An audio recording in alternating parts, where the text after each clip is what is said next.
आज से हम लोग चैप्टर 4 आज शुरू कर रहे हैं। चैप्टर 4 का 1 शॉर्ट लेक्चर होगा। ये आपको एक चैप्टर के अंतर्गत पूरे का पूरा लेक्चर एक लेक्चर में ही पूरा चैप्टर। अच्छा, इसमें क्या है कि जितना भी पॉइंट को हम हाईलाइट कर रहे हैं उन सभी पॉइंट को आपको थोड़ा देना होगा पॉइंट, ठीक है? क्योंकि जितनी बातें आपको बताई जाएगी बस उसी सारा क्वेश्चन रहेगा। जितना पॉइंट हम लोग डिस्कस करेंगे एक क्लास में बस ध्यान याद हो जाएगा, घर पे जाकर रिवीजन। सबसे पहला बात, चैप्टर 4 से आपका हालांकि कई बार इसे 16 नंबर, 8 नंबर, 11 नंबर, 12 नंबर ऐसे क्वेश्चन पूछा हुआ है। मान चलिए लगभग 10 नंबर का ये चैप्टर आपके बोर्ड में है, जो कि आने की संभावना 10 नंबर तक का संभावना एक चैप्टर से। चैप्टर भी बहुत छोटा है, आसान है, इसलिए हम आसानी से इसको समझ सकते हैं, उसमें दिक्कत नहीं है। चलिए सबसे पहला बात, रिप्रोडक्टिव हेल्थ यानी जनन स्वास्थ्य। तो रिप्रोडक्टिव हेल्थ क्या है? अगर आपसे पूछा जाए कि व्हाट इज रिप्रोडक्टिव हेल्थ, सबसे पहला पॉइंट है हमारा रिप्रोडक्टिव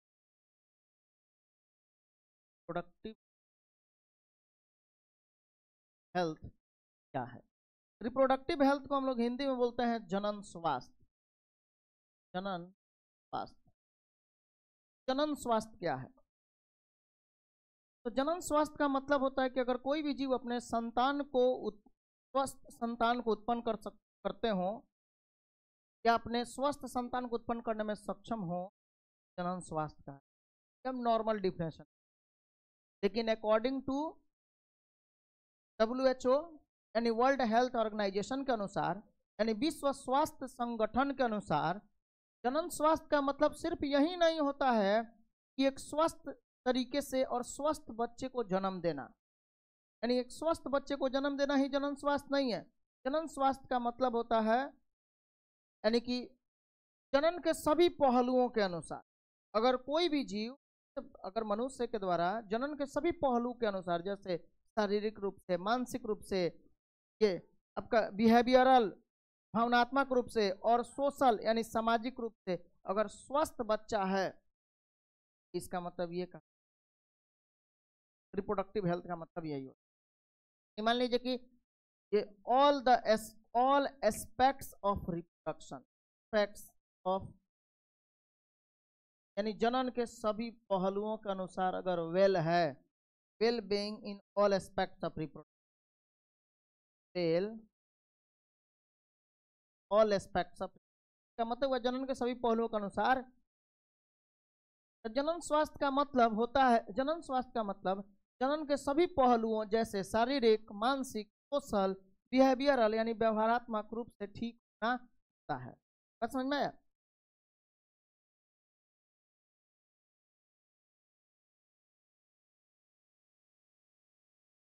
चलिए, तो अकॉर्डिंग टू WHO सुनिएगा, अगर आपसे कोई पूछता है कि जनन स्वास्थ्य क्या है तो आप बोलिएगा कि सर अकॉर्डिंग टू WHO यानी कि वर्ल्ड हेल्थ ऑर्गेनाइजेशन। ध्यान से सुनिए, वर्ल्ड हेल्थ ऑर्गेनाइजेशन को हिंदी में बोलते हैं हम लोग विश्व स्वास्थ्य संगठन।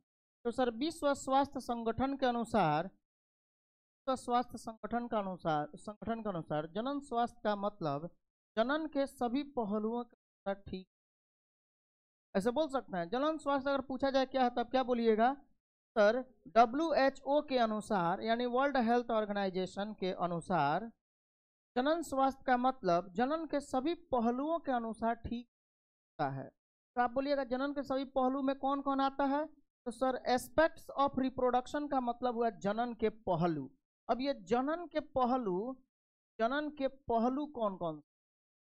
सर जनन के पहलू होता है जैसे कि आपका फिजिकल यानी शारीरिक रूप से, शारीरिक, मेंटल मानसिक रूप से, मेंटल, अच्छा बिहेवियरल, बिहेवियरल मतलब होता है व्यवहारात्मक रूप से, और फिर होता है सोशल यानी सामाजिक रूप से इत्यादि, इन सभी के अनुसार ठीक होना होता है। तो सर जनन स्वास्थ्य का मतलब जनन के सभी पहलुओं के अनुसार, जनन के सभी पहलुओं जैसे शारीरिक, मानसिक, व्यवहारात्मक और सामाजिक रूप से ठीक होना होता है। ठीक है, तो इसको हम लोग रिप्रोडक्टिव हेल्थ कहा जाता है। समझ में आ गया? तो डिफिनेशन लिख सकते हैं। तो आप क्या डिफिनेशन लिखिएगा? According to WHO, reproductive health means all reproductive health means well being in all aspects of reproduction like physical, mental, social and behavioural. हो जाएगा।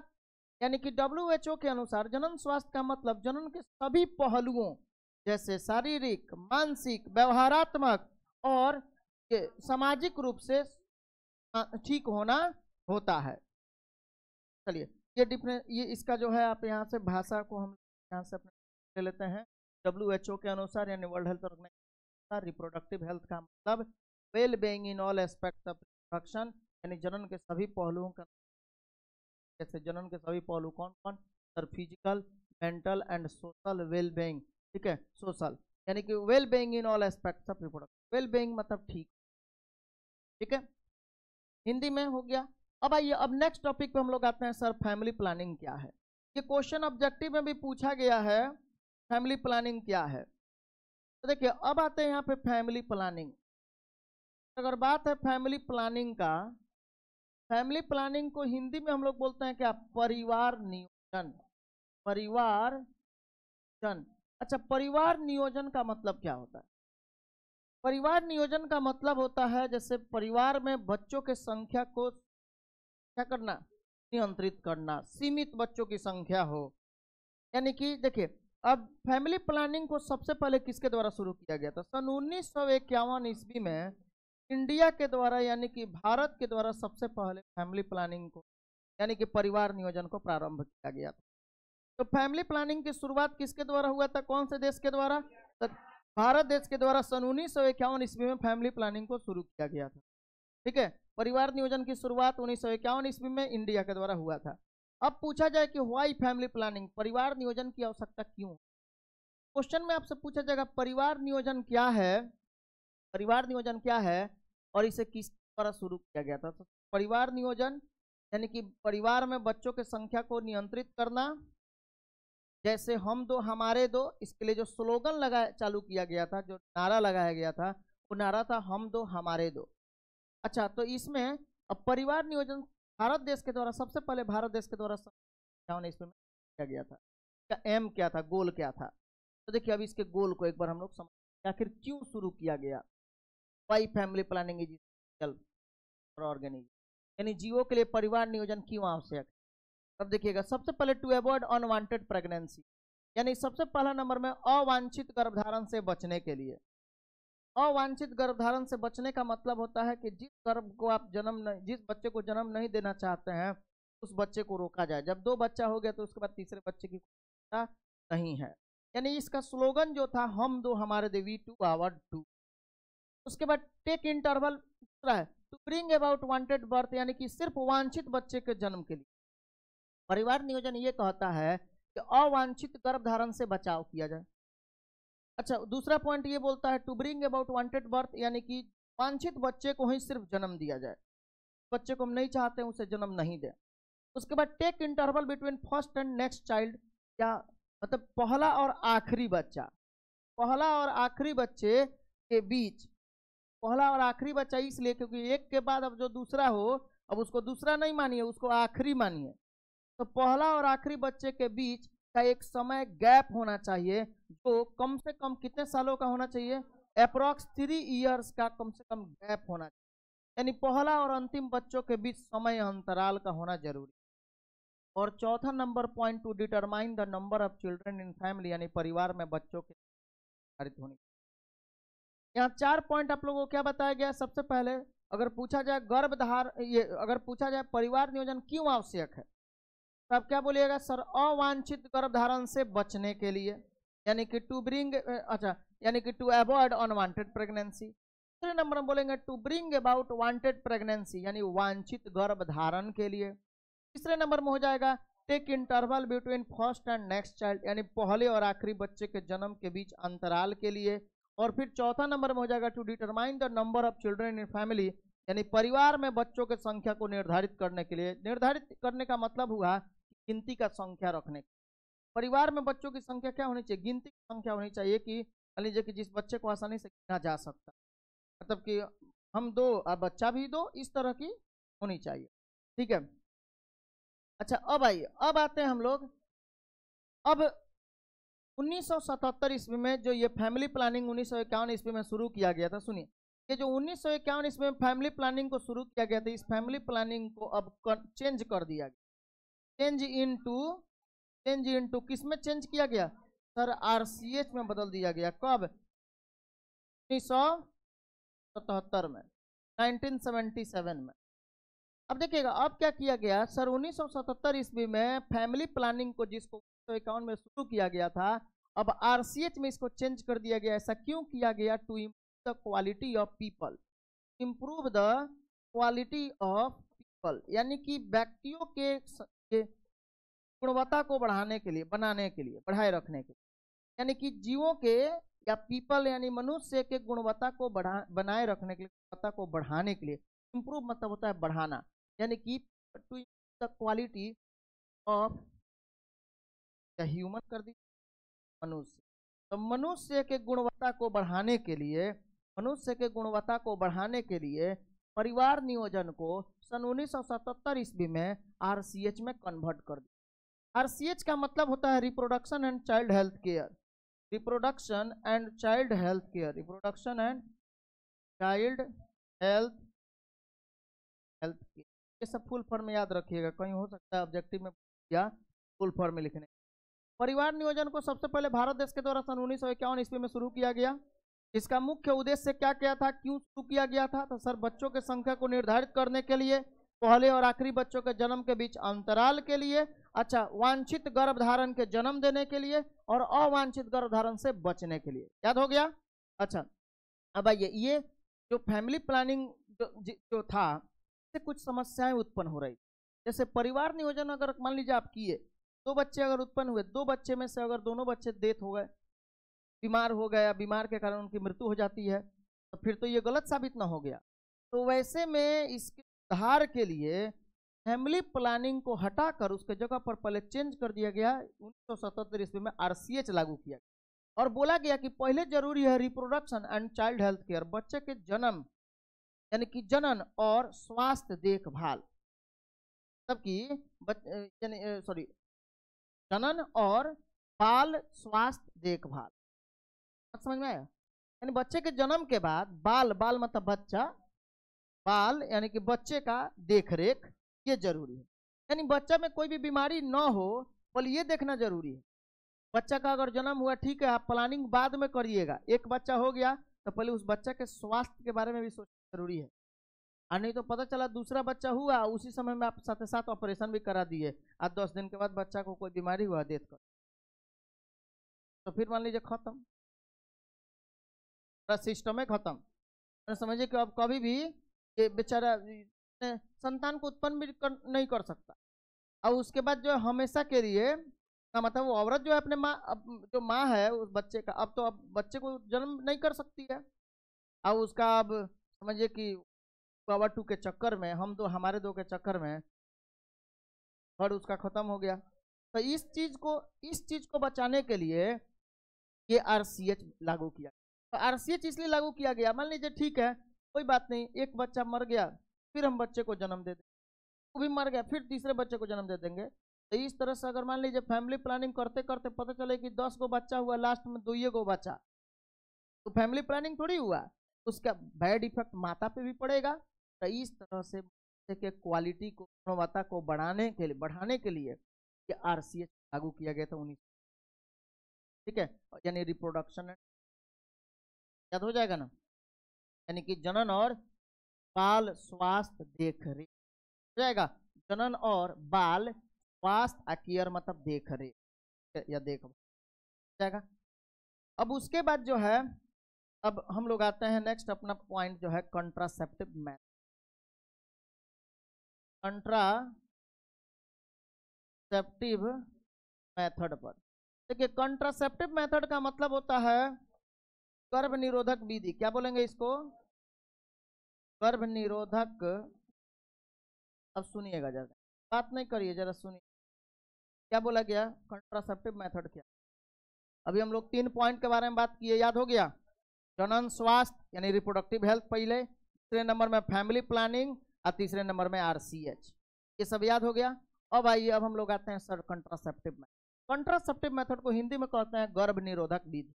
और गर्भ निरोधक विधि का मतलब होता है वैसा विधि जो गर्भ के धारण में बाधा उत्पन्न करता हो, यानी कि वैसा विधि गर्भ निरोधक विधि उसे कहा जाता है जो अवांछित गर्भधारण से बचाता हो, ऐसे भी बोल सकते हैं। वैसा विधि के द्वारा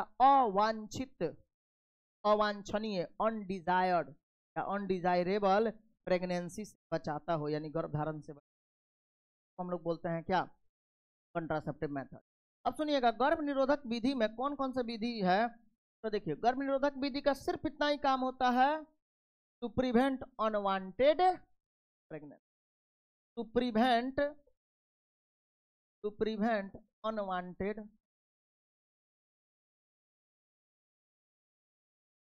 यानी इसका मतलब होता है अवांछित गर्भधारण से बचाना। बात समझ में आया? अवांछित गर्भधारण से बचाना किसका काम है?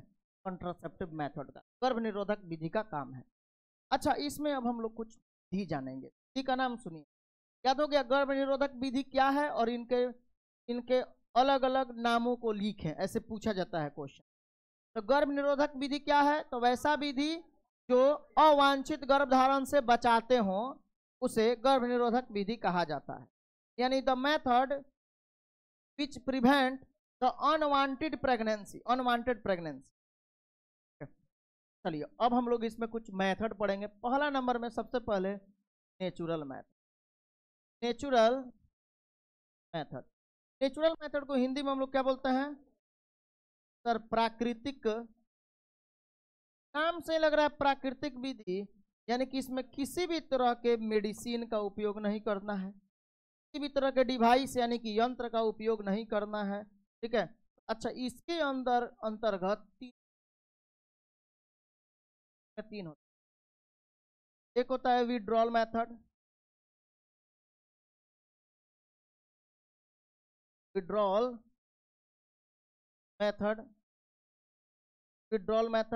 या इसी को हम लोग क्या बोलते हैं?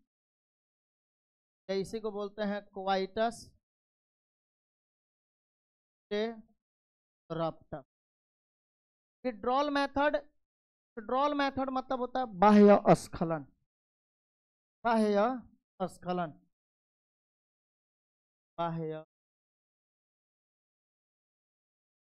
या इसी को हम लोग बोलते हैं अंतरित मैथुन। कहते हैं अंतरित मैथुन, क्वाइटस इंटरप्टस, अंतरित मैथुन। देखिए इसमें क्या होता है, तो इसमें क्या होगा, इस विधि में पहला नंबर विड्रॉल मेथड, तो विड्रॉल मतलब बाह्य स्खलन। विधि में क्वाइटस के समय यानी संभोग के दौरान मेल पार्टनर के द्वारा स्पर्म के बाहर आने से पहले पेनिस को बाहर निकाल, और इस तरह से यानी पेनिस को बाहर निकाल दिया जाता है ताकि यह स्पर्म जो है वेजाइना के अंदर ट्रांसफर ना हो, और इस तरह से स्पर्म और ओवम को मिलने से यानी प्रेगनेंसी से रोका जाता है। अच्छा, दूसरे नंबर में होता है जिसको हम लोग क्या बोलते हैं सर? इसको हम लोग बोलते हैं ये पेरियोडिक एब्स्टिनेंस।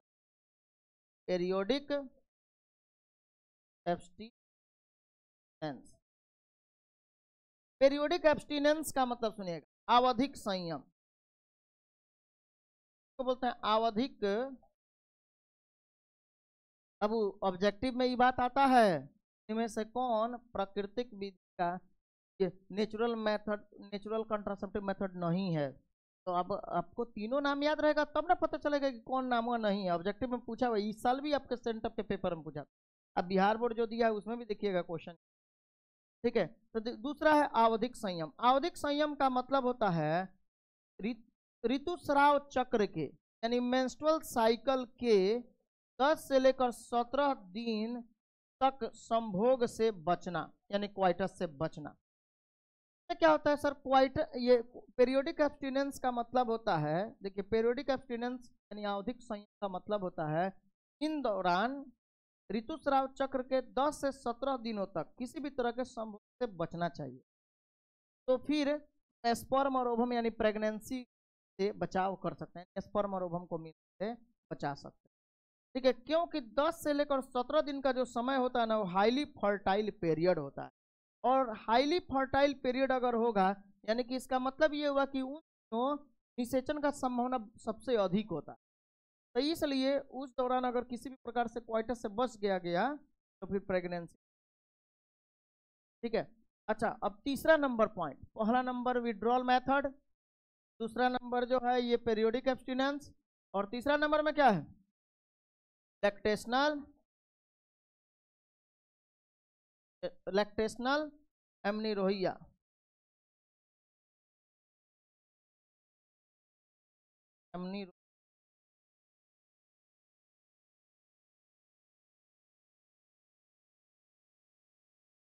लैक्टेशनल एमनी, अच्छा लैक्टेशनल एमनीरोहिया, RRHO, ठीक है, एमनीरोहिया। अच्छा अब सुनिएगा, इसका मतलब होता है लैक्टेशनल एमनीरोहिया का मतलब होता है, तो हिंदी में क्या बोलते हैं, स्तनपान अनार्तव, यही ना होता है।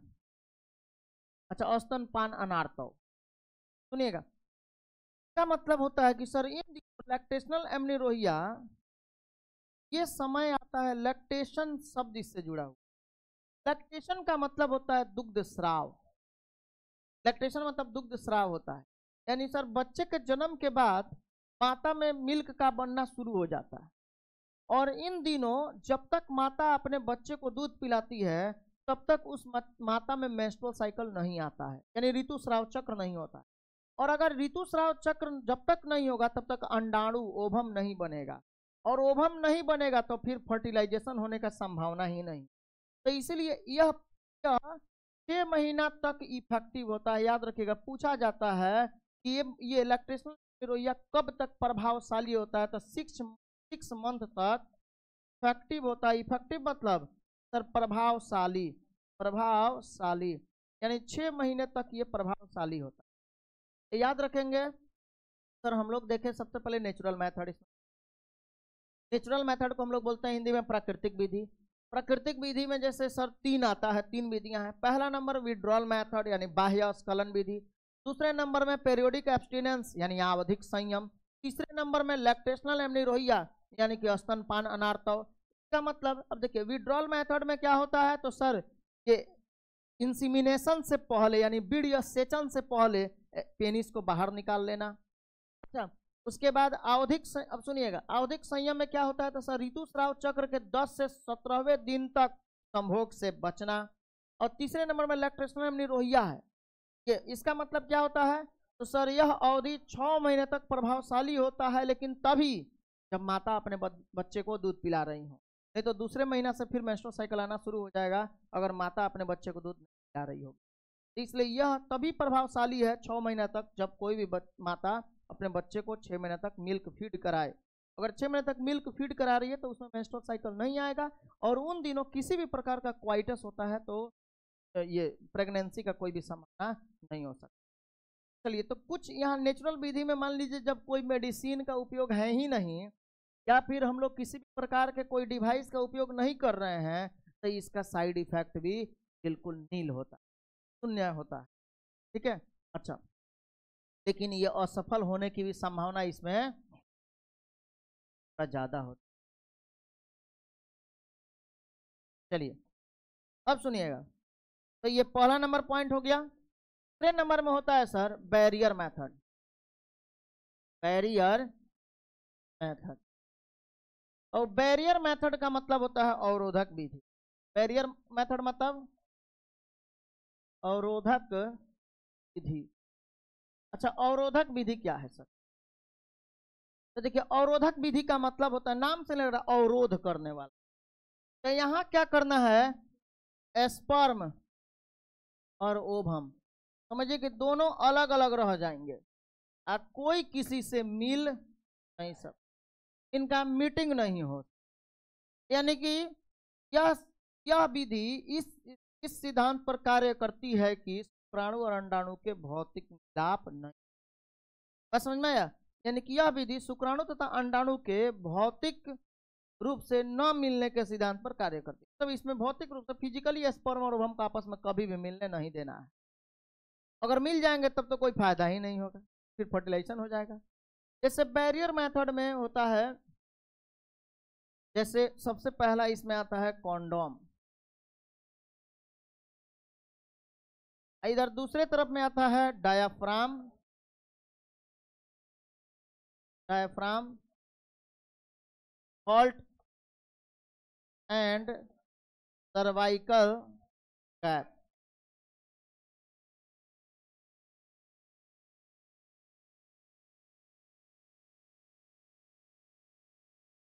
ये जो होता है मेल और फीमेल दोनों के लिए होता है, मेल के लिए भी होता है और ये मेल के लिए। ये हो गया मेल कॉन्डम और यहाँ हो गया फीमेल कॉन्डम, मेल कॉन्डम और फीमेल, एक तरफ में इसमें ब्लॉक रहता है। अच्छा आप सुनिए, तो मेल कॉन्डम हो गया और फीमेल कॉन्डम हो गया। इधर डायाफ्राम, इधर हो गया डायाफ्राम, डायाफ्राम पल्ट और गर्भाशय टोपी, गर्भाशय ग्रीवा टोपी। अच्छा सीधे लिख देते हैं ना ग्रीवा टोपी, कौन उतना बड़ा नाम लिखे, ग्रीवा टोपी, गर्भाशय ग्रीवा टोपी या ग्रीवा टोपी। तो डायाफ्राम, वॉल्ट और ग्रीवा टोपी, ये सब का संरचना लगभग ऐसे टोपी के समान होता है। ठीक है, अच्छा देखिए सर, कॉन्डम जो होता है ये किसके द्वारा बना होता है? लैटेक्स रबड़ का बना होता है, सब रबड़ का ही बना होता है, रबड़, ये थिन रबड़ का बना होता है, थिन लैटेक्स रबड़ का बना होता है, यानी लचीले रबड़ जो खींचा जा सके, तनाव फुल हो, तनाव जिसमें। अच्छा तो थिन रबड़ हो गया। ये जो होता है थिक रबड़ का बना होता है, थिक मतलब होता है मोटा, ये पतले रबड़ का बना होता है और ये मोटे रबड़ का बना। दोनों के दोनों जो होते हैं इलास्टिक होते हैं, यानी दोनों के दोनों लचीले होते हैं। ठीक है, हाँ दोनों के दोनों क्या होंगे? लचीले होंगे। तो ये याद रखिएगा कि इसमें जो होता है ये कॉन्डम जो है सर, ये थिन रबड़ का बना होता है और ये थिक रबड़ का बना, मोटा रबड़ का बना होता है। सर ये नॉट रीयूजेबल, यानी इसका सर दोबारा उपयोग नहीं होता है, और ये होता है रीयूजेबल। रीयूजेबल यानी इसका दोबारा उपयोग, एक बार उपयोग करने के बाद दोबारा उपयोग कर सकते हैं क्योंकि ये मोटा होता है। ठीक है, एक बार उपयोग हो गया फिर साफ किया गया, दोबारा उपयोग हो सकता है, लेकिन ये जो है सिर्फ एक ही बार उपयोग। अच्छा यहाँ कॉन्डम जो होता है ये मेल और फीमेल दोनों के लिए अवेलेबल है, अवेलेबल है।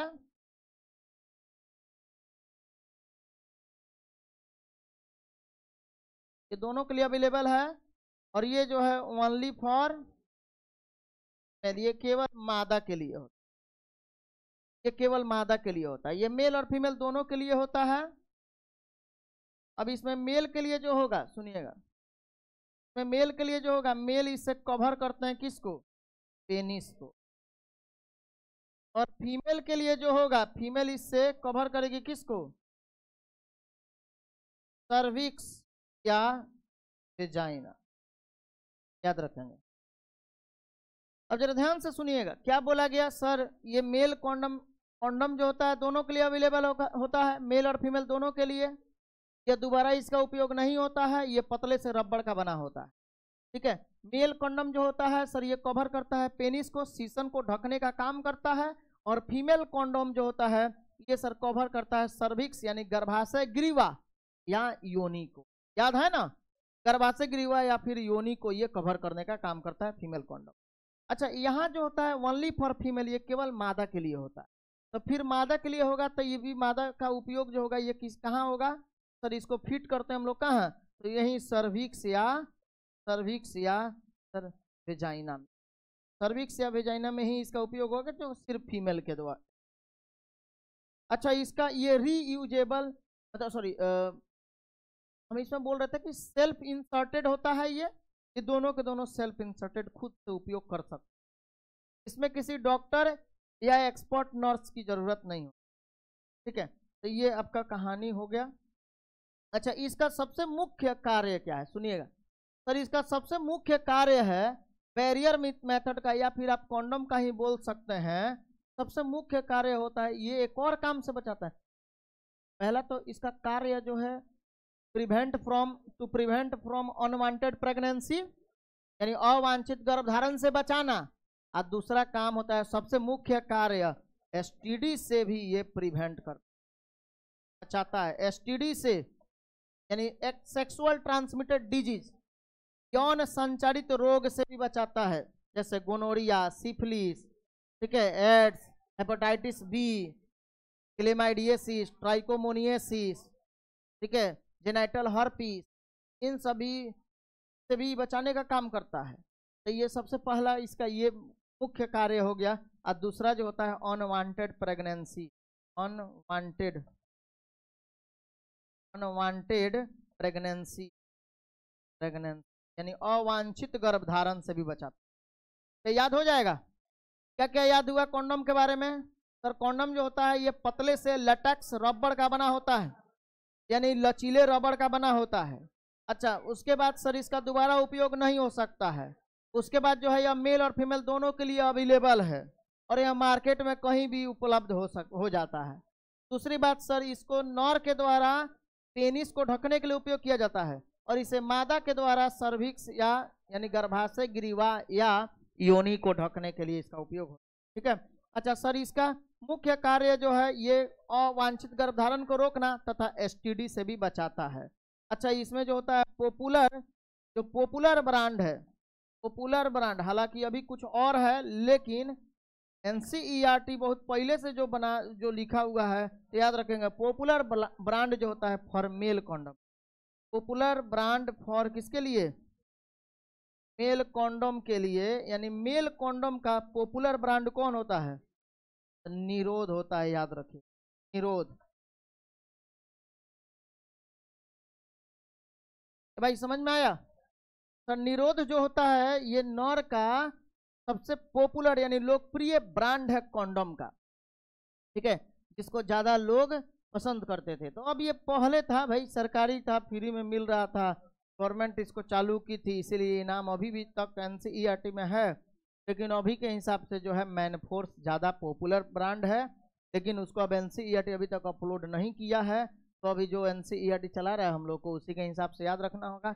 अब आइए एक और बात पूछता है क्वेश्चन, ये डायफ्राम, वॉल्ट और सर्वाइकल कैप, ये तीनों के कंट्रासेप्टिव वैल्यू को बढ़ाने के लिए, ये तीनों के improve the contraceptive value of diaphragm, cervical cap और वॉल्ट, सब ये तीनों कंट्रासेप्टिव वैल्यू को बढ़ाने के लिए हम इन तीनों के साथ किसका उपयोग करते हैं। सर इन तीनों के साथ उपयोग किया जाता है, यूज किया जाता है इंसेक्टिसाइड, थोड़े जी, एस्पर्मिसाइड। इंसेक्टिसाइड मतलब हो गया कीटनाशक, दवा खेतों में छिड़काव होता है। यहाँ स्पर्म को मारने के लिए नहीं, स्पर्म को मारने के लिए एस्पर्मिसाइडल क्रीम का उपयोग या जेली या फोम का उपयोग, याद रखिए। एस्पर्मिसाइडल क्रीम या जेली या फोम, याद रखिएगा। एस्पर्मिसाइडल क्रीम या जेली या फोम का उपयोग होता है किसके लिए, तो सर इसका उपयोग होता है गर्भ निरोधक क्षमता को बढ़ाने के लिए। लेकिन क्वेश्चन में पूछा जाएगा किसके साथ इसका उपयोग हो। सर इसका उपयोग होता है वॉल्ट के साथ या डायाफ्राम के साथ या फिर सर्वाइकल कैप के साथ। ठीक है, यानी कि डायाफ्राम, गर्भाशय ग्रीवा टोपी, और ये उसके बाद जो है वॉल्ट, इन तीनों के साथ यानी कि गर्भ निरोधक क्षमता को और बढ़ाने के लिए हम लोग शुक्राणु नाशक क्रीम, एस्पर्मिसाइडल क्रीम को हिंदी में क्या बोलते हैं सर, शुक्राणु नाशक क्रीम, शुक्राणु नाशक क्रीम, जेली और फोम का उपयोग भी करते हैं। समझ में आया। तो उसके बाद जो है ये हमारा का भाषा एक बार आप देखेंगे, देख लीजिए एक बार भाषा, सब लोग देख लीजिए। ठीक है, हम भाषा जो है ये बता दिए हैं। गर्भ निरोधक विधि जो है आप लोग को बता दिया गया है। गर्भ निरोधक विधि का प्रकार कितने प्रकार के होते हैं, तो नेचुरल मेथड, बैरियर मेथड तक हम लोग पढ़ लिए। अब हम लोग IUD पढ़ेंगे, इंट्रा यूटेराइन डिवाइस। के बाद हम लोग पढ़ेंगे क्या सर, सर्जिकल मेथड यानी शल्य क्रिया विधि, जैसे वैसेक्टोमी, ट्यूबेक्टोमी। उसके बाद इंजेक्टेबल मेथड, उसके बाद ओरल कंट्रासेप्टिव मेथड। ठीक है, ओरल कंट्रासेप्टिव मेथड के बाद आता है इम्प्लांट यानी अंतःरोपित विधि, अंतःरोपित विधि। ठीक है, अच्छा अब आइए, इसमें हम आपको बताए हैं नेचुरल मेथड, प्राकृतिक विधि के बारे में ये बात हुआ है। प्राकृतिक विधि जो है मेथड तो हो गया ना। अब तो इसमें फिर हम लोग को फायदा नहीं है। ये नोट्स जो है आपको टेलीग्राम से मिल जाएगा, वहां से आप देख लीजिए। डाला भी गया है, लैक्टेशन सब हो गया, स्तनपान अनार्थव। अब देखिए,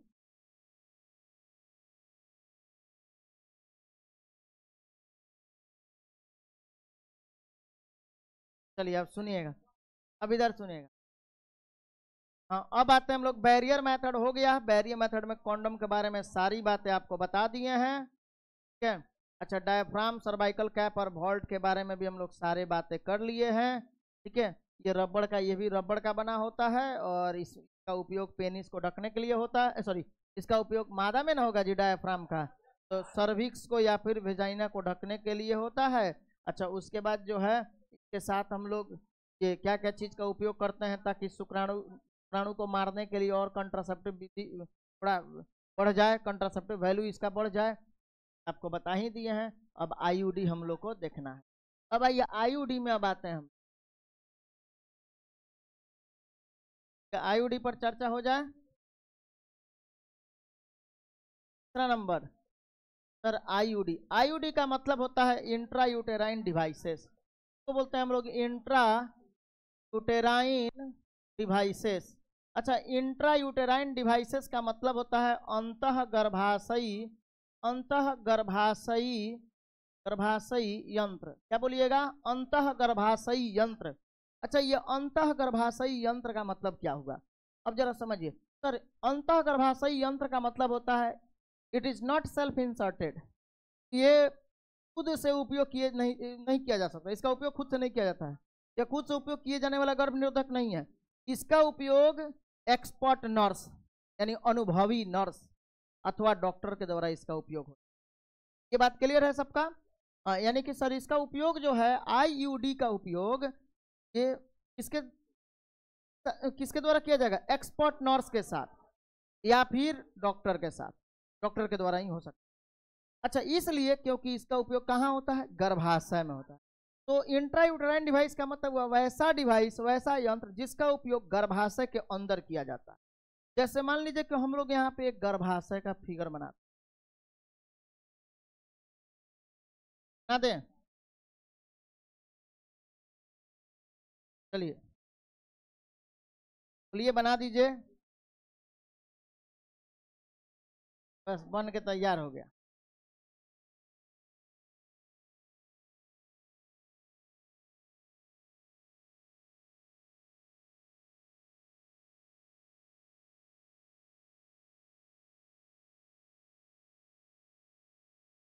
बना के बोर्ड में एकदम लड़ा दीजिए ना, बोर्ड में आना चाहिए, सीट। अच्छा सुनिए, अब सुनिए, ये है सर यूट्रस, इसी को ना कहते हैं गर्भाशय, यूट्रस गर्भाशय, या इसी को WOMB ओम्ब यानी बच्चेदानी, बच्चेदानी भी कहा जाता है। अच्छा, इसमें जैसे मच्छरदानी मत करिए, बच्चेदानी। अब सुनिए, इसमें जो है ये टी के आकार का जैसे लगा हुआ रहेगा, प्रॉपर्टी हुआ तरह से, मतलब मान लीजिए कि एक हम लोग यहाँ पे देख रहे हैं, ये क्या है सर, एक IUD है, इंट्रायूटेराइन डिवाइस। तो इंट्रायूटेराइन डिवाइस का उपयोग कहाँ होता है सर, गर्भाशय में। तो यूट्रस में अगर इसका उपयोग होगा तो जाएगा कहाँ से सर, ये वाले पार्ट को बोलते हैं वेजाइना यानी कि योनि, योनि। सर इसका उपयोग योनि से होते हुए योनि और सर्विक्स, सर्विक्स यानी गर्भाशय ग्रीवा से होते हुए अंदर जाता है और वहां इसका उपयोग किया जाता है। एक वीडियो भी बताए हुए तो बनाए थे इंस्टाग्राम पे, 1,12,000 व्यू गया है। तो समझिए कि एक रात में बस वीडियो वायरल हो गया। अच्छा, बाकी में आप लोग सपोर्टे नहीं करते हैं, अब बाकी टॉपिक में सपोर्टे नहीं करते हैं, खाली रिप्रोडक्शन के टॉपिक से बनाइए तो अच्छा व्यू जाता है। अच्छा अब सुनिएगा, अब जरा सुनिए। तो आईयूडी हम लोग क्या देखे सर, आईयूडी का मतलब होता है इंट्रा यूटेराइन डिवाइस। इसका काम क्या है? तो sir it increases the phagocytosis of sperm. सुनिएगा, हेलो ध्यान से सुनिएगा। आईयूडी का उपयोग अगर गर्भाशय के अंदर कर दिया गया तो इसका काम होगा कि सर यह गर्भाशय में शुक्राणु के भक्षकाणु क्रिया को बढ़ा देता है। क्वेश्चन में पूछा जाता है what is IUD, describe the type of IUD and function of IUD. यानी आईयूडी क्या है, इनके प्रकारों का वर्णन करें और आईयूडी के कार्यों को लिखें। 5 नंबर में अगर आ जाए तो आप कैसे लिखिएगा? आईयूडी सर यह एक ऐसा गर्भ निरोधक विधि है, यह एक ऐसा गर्भ निरोधक विधि है जिसमें यंत्र का उपयोग अनुभवी डॉक्टर या अनुभवी डॉक्टर नहीं, डॉक्टर तो हमेशा अनुभवी होता है, तो डॉक्टर अथवा अनुभवी नर्सों के द्वारा गर्भाशय के अंदर किया जाता है, का उपयोग गर्भाशय के अंदर किया जाता है। अच्छा, उसके बाद जो है यह क्या करता है? तो sir it increases the phagocytosis of sperm in uterus. यह शुक्राणु में यह गर्भाशय में शुक्राणु के भक्षकाणु क्रिया को बढ़ा देता है। यानी जैसे ही शुक्राणु अंदर जाएगा गर्भाशय के अंदर, वहां जो है शुक्राणु को मार दिया जाएगा।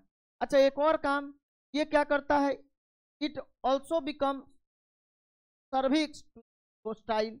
इट मतलब कि सर्विक्स बिकम्स होस्टाइल। इसमें क्या हो जाता है, सर्विक्स जो है होस्टाइल बन जाता है। होस्टाइल मतलब होस्ट बन जाता है, होस्ट यानी परपोषी बन जाता है। कोई भी स्पर्म अगर इसमें आएगा उसको पकड़ के रख लेगा, रहो यहीं पे, ठीक है। ये अपने प्रभाव के कारण गर्भाशय में इसका उपयोग हो गया तो ये क्या करेगा, ये पूरा का पूरा होस्टाइल बन जाएगा भाग, ताकि ये स्पर्म अगर जाता भी है तो ऊपर नहीं जाने देगा, पहले ही पकड़ के नीचे। अच्छा, तो अब आइए हम लोग अब एक एक करके पहले इनके बारे में समझ लिया जाए। आईयूडी के 3 प्रकार होते हैं। आईयूडी जो है ये सारी 3 तरह का होता है। 3 तरह का, सबसे पहला नंबर में होता है non medicated IUD. Non medicated का मतलब होता है औषधि रहित आईयूडी, यानी वैसा आईयूडी जिसमें किसी भी तरह का औषधि नहीं हो, यानी इसको हम लोग क्या बोलते हैं, औषधि रहित आईयूडी, यानी इंट्रायूटेराइन डिवाइस, अंतःगर्भाशयी यंत्र। औषधि रहित देखिए कितना प्रकार का होता है आईयूडी, 3 प्रकार का। कौन कौन सर? नॉन मेडिकेटेड आईयूडी यानी औषधि रहित आईयूडी। दूसरे नंबर में क्या होता है? दूसरे नंबर में होता है copper releasing IUD. Copper releasing IUD का मतलब होता है तांबा मोचक आईयूडी। क्या बोलते हैं इसको हिंदी में? तांबा मोचक आईयूडी। तांबा मोचक आईयूडी यानी वैसा आईयूडी जो तांबा को मोचित करता हो, यानी रिलीज करता हो, स्रावित करता हो। और तांबा क्या करता है सर? अगर जैसे कॉपर टी यहाँ हो गया, जैसे इसका एग्जाम्पल सुनिए, हम लोग एग्जाम्पल नहीं लिख, बहुत इंपॉर्टेंट पॉइंट, बहुत। ये सब आईयूडी ठीक से 100% नहीं आया तो फिर आप आके हमसे पूछिएगा। कोई नहीं सकता कि इस बार के एग्जाम में आपसे आईयूडी का क्वेश्चन न पूछे, चाहे वो ऑब्जेक्टिव में दे या सब्जेक्टिव। ठीक से 100% 2025 के लिए छप गया है, ये 25 के लिए छप गया है, 26 नहीं। अच्छा, नॉन मेडिकेटेड आईयूडी जो है सुनिए कौन कौन होता है? लाइपेज लूप, याद रहे लिपेज लूप पढ़ते हैं, लिखते हैं, लिपेज लूप पढ़ सकते हैं, लिपेज लूप सर इसको लिपेज लूप बोलते। अच्छा, उसके बाद जो है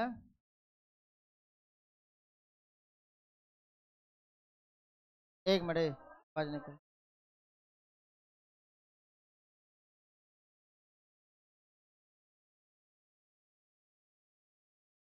चलिए लिपेज लूप, तो इसीलिए अभी तो देखिए सुनिएगा। तो ये हो गया ऐसे कि नॉन मेडिकेटेड आईयूडी।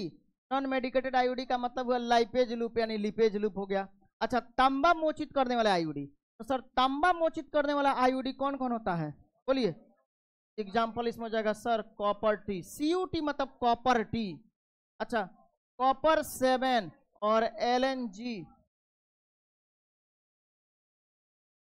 नहीं सर, प्रॉपर्टी कॉपर 7 LNG-20 इसमें नहीं आता है। मल्टी लोड 300,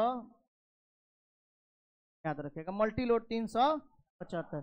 याद क्या रखना है इसमें सर, आईयूडी जो होता है, एक तो होता है नॉन मेडिकेटेड आईयूडी यानी औषधि रहित आईयूडी, दूसरे नंबर में होता है कॉपर रिलीजिंग आईयूडी यानी तंबा मोचक आईयूडी, और तीसरे नंबर जैसे कॉपर रिलीज करने वाले आईयूडी कौन कौन है, एग्जाम्पल में पूछा जाता है। Copper T, copper 7, multi load 375। अच्छा सर, कॉपर रिलीज करने वाले आईयूडी का काम कई बार ऑब्जेक्टिव में पूछा है, इसका काम है बस शुक्राणु के गति को रोक देना और निषेचन से बचाना, बस याद रखिएगा। इसका कॉपर टी का काम क्या है, चाहे कॉपर 7 चाहे मल्टी लोड 375 का, सर ये कॉपर रिलीज करने वाले जितने भी आईयूडी हैं उनका काम होता है शुक्राणु के गति को रोक देना, और शुक्राणु के गति को रोकना तथा शुक्राणु और अंडाणु के निषेचन को रोक देना, बचा देना, यानी निषेचन फर्टिलाइजेशन नहीं होने देता है और शुक्राणु के गति को रोक देता है। तो ये हो गया दूसरा नंबर में। तीसरे नंबर पॉइंट में आइए सर, ये होता है हार्मोन रिलीजिंग आईयूडी। अच्छा आप सुनिएगा, हार्मोन रिलीजिंग आईयूडी का मतलब होता है हार्मोन को स्रावित करने वाला यानी हार्मोन मोचक आईयूडी। तो क्या बोलते हैं हम लोग, हार्मोन मोचक आईयूडी। हाथ उठाइए तो अभी कितने स्टूडेंट को पूरा याद हो गया, जितना भी पढ़ाए हैं, कितना ही पढ़ाए हैं, सारे बच्चों को, कितने लोगों को याद है? अच्छा, बाकी लोग अभी सीरियस नहीं हुए हैं तभी याद नहीं है। अब कब पढ़िएगा, हम आपको बोल रहे हैं जो चैप्टर हम पढ़ाने वाले हैं घर से रिवीजन आप खुद करके तब आए, लाइव क्लास में बैठने से पहले नोट्स का एक बार रिवीजन करें। ये क्लास उन बच्चों के लिए 100 में 100 फायदा देगा जो बच्चा पहले से रिवीजन करके आया हुआ। अच्छा, ये बच्चा मतलब जो है अभी ये हम लोग का वीडियो हुआ या फिर ये लेक्चर कहिए या फिर अभी का क्लास कहिए, उन बच्चों के लिए वैसे ही वेस्ट जाएगा जैसे उनका चैप्टर वेस्ट गया। मतलब उसमें आए गए नहीं आए, किसी दिन अपसेंट मारे, मतलब वो चैप्टर भी चला गया, चाहे नहीं पढ़े हो, और उसके बावजूद भी बेचारा एक बार रिवीजन करके नहीं आ रहा है तो उसमें घर पे जाके आप लोग को हम ये नहीं समझ में आ रहा है, बच्चे का कॉल हमें इतना आ रहा है ना कि हमारा मन दुख हो जा रहा है कि भाई हम बच्चा को पढ़ाए हैं, तब बच्चा मैसेज कर रहा है सर गेसवा कब दीजिएगा, रटना है। नहीं बताइए, जब हम पढ़ाए हैं तब गेस का क्यों इंतजार, जब आपको गेस मिले, हो ही नहीं सकता। 1 से 4 चैप्टर आपको पढ़ा दिए, गेस का एको को क्वेश्चन आपका याद नहीं, हो ही नहीं सकता। आपको गेस का क्वेश्चन हम जो अभी नहीं खुल रहा था, पहले वही ओपन कर रहे थे, नहीं खुला है, क्रॉप्ड नहीं लिख दिया है, क्रॉप्ड तो नहीं ओपन हो रहा था। कई जगह पे हम डाटा रखे हुए हैं, हालांकि वो डिलीट हो जाता है इसलिए कई जगह, तो अगर वो ओपन होता है तो फिर हम आपको दिखाएंगे। ऐसा खैर आज शाम तक आप लोग को, रात तक किसी भी हाल में फिर भेज देंगे। थोड़ा सा सिर्फ हिंदी करना है ऑब्जेक्टिव, अब सारा चीज रेडी हो गया है, सब्जेक्टिव सॉल्यूशन के साथ सब कुछ रेडी है इंग्लिश और हिंदी भाषा में, बस हमें सिर्फ ऑब्जेक्टिव का हिंदी करके आप लोग को भेज देना। लेकिन हम उस गेस को तो पढ़िए और ये क्लास को मत भूलिए, गेस प्लस क्लास, तब आपका बेहतर रिजल्ट।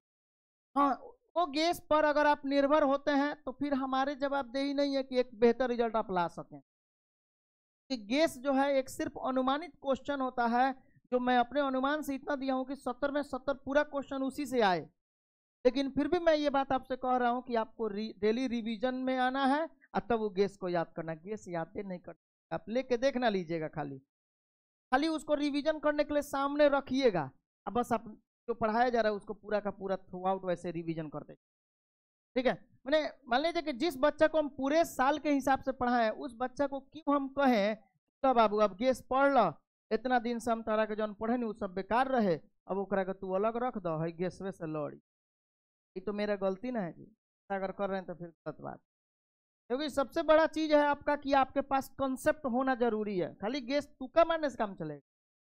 चलिए इधर आइए, हार्मोन रिलीज करने वाले आईयूडी कौन कौन? तो सर LNG-20 एंड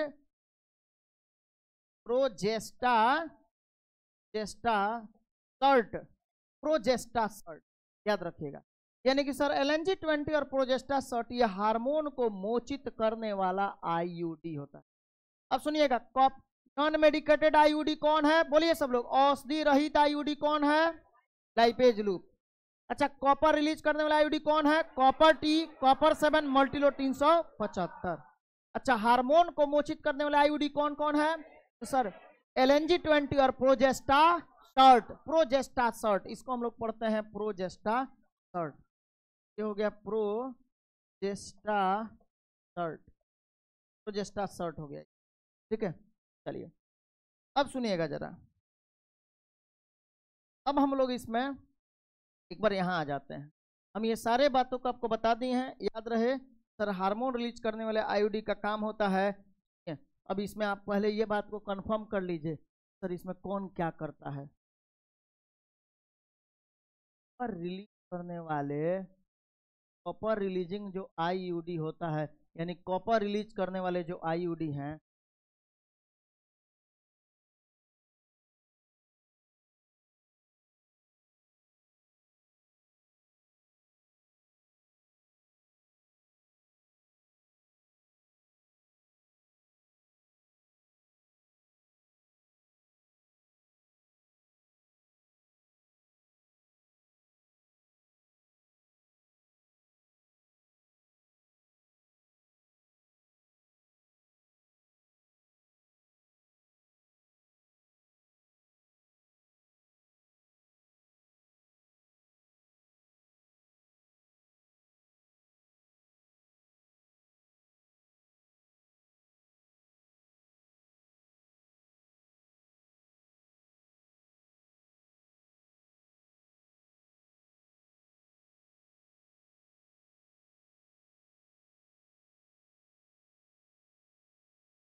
अब जो है यहाँ पे कॉपर रिलीज करने वाला आईयूडी, अभी कुछ नहीं बोले थे इसलिए माइक ऑफ किए, बच्चों को समझा रहे थे। कहीं ये नहीं समझिएगा आप लोग, ये सारा बात माइक ऑफ करके समझा। अच्छा देखिए, कॉपर रिलीज करने वाला आईयूडी का कार्य क्या है, याद रखिएगा। सबसे पहले सर प्रिवेंट, प्रिवेंट मतलब बचाना या रोकना, क्या चीज, क्या क्या चीज से? Sir motility rate of sperm, क्या मोटिलिटी ऑफ स्पर्म, यानी शुक्राणु के गति को, ए भाई शुक्राणु के गति को रोकना, हाँ चाहे सही है, या कम करना। वही हुआ मोटिलिटी ऑफ स्पर्म, यानी शुक्राणु के गति को, शुक्राणु के गति को, गति को रोकना पहला काम है इसका। टू प्रिवेंट मोटिलिटी ऑफ, यहां हो जाएगा भाषा में to prevent motility of sperm, यानी शुक्राणु के गति को। अच्छा दूसरा काम क्या है? टू प्रिवेंट फर्टिलाइजेशन, यानी कि दूगो काम है इसका, दूगो रोकने का काम है। क्या? निषेचन और शुक्राणु के गति, ये दोनों को रोक देता। जब शुक्राणु गति नहीं करेगा, अच्छे पकड़ के खींच देगा इधर, तो इसके कारण फर्टिलाइजेशन कहाँ से होगा? तो ये दोनों। अच्छा अब सुनिएगा भाई, देखिए इधर, देखिए इधर, तो कॉपर रिलीज करने वाले आईयूडी, यानी कॉपर रिलीज करने वाले आईयूडी का काम देख लिया हम लोग। तो अब हम लोग देखेंगे हार्मोन को, हार्मोन रिलीजिंग आईयूडी, यानी हार्मोन रिलीजिंग आईयूडी का मतलब होता है हार्मोन को मोचित करने वाला आईयूडी, यानी हार्मोन मोचक आईयूडी का काम क्या? नहीं, ये क्या करेगा सर, ये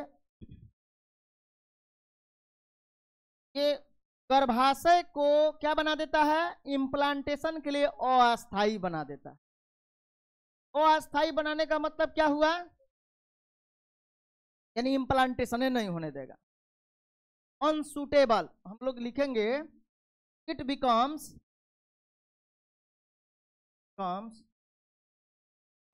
अनसूटेबल, कम्स, तो ऐसे करते हैं ना, यूट्रस बिकम्स, लिख देते हैं यूट्रस बिकम्स अनसूटेबल, और किसके लिए, और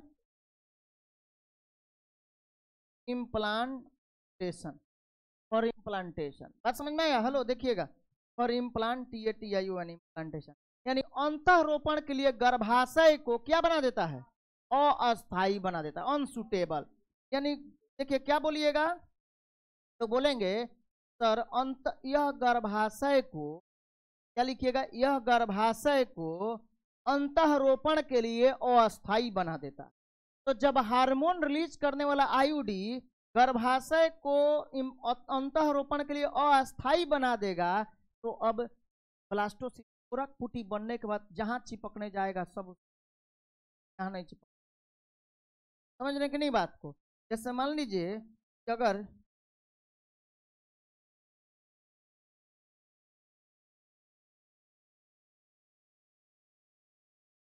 मान लीजिए गर्भाशय का आंतरिक स्तर एक रैंडमली फिगर है, अभी इस पे ध्यान नहीं दीजिएगा सर टेढ़ा मेढ़ा बन गया है, उससे मतलब नहीं है। हम लोग को सिर्फ इतना समझना है, जब 128 कोशिका में बन जाता है, 128 कोशिका वाला को क्या बोलते हैं, ब्लास्टोसिस्ट कहते हैं, यानी कि कोरक पुटी कहते हैं।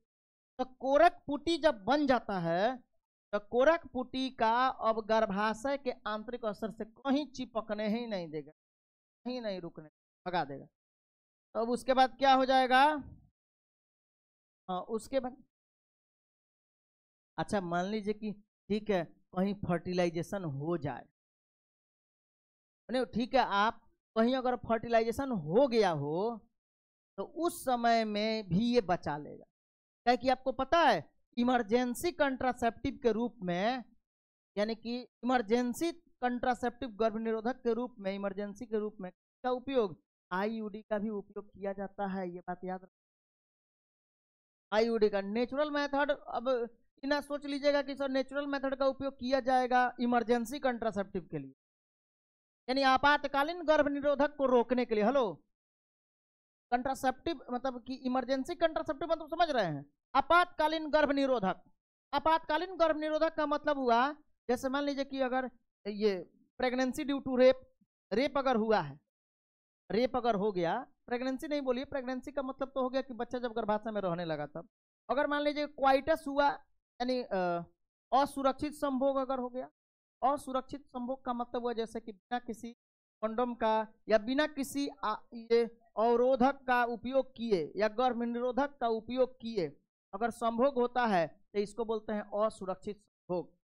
अच्छा, तो अगर मान लीजिए कि असुरक्षित संभोग होता है और उसमें फर्टिलाइजेशन होने का तो संभावना है, तो इसलिए तुरंत तत्काल याद रखेंगे 72 घंटा के अंदर में अगर हम आईयूडी को दे दिए। अच्छा है, मान लीजिए रेप अगर हुआ तो रेप के दौरान भी अगर रेप हुआ, रेप से लेकर 72 घंटा के अंदर में अगर आईयूडी दे दिया गया, तो इसलिए आईयूडी इमरजेंसी पिल के रूप, इमरजेंसी के रूप में कार्य करता है, इमरजेंसी कंट्रासेप्टिव होता है। ठीक है, बात समझ में आया।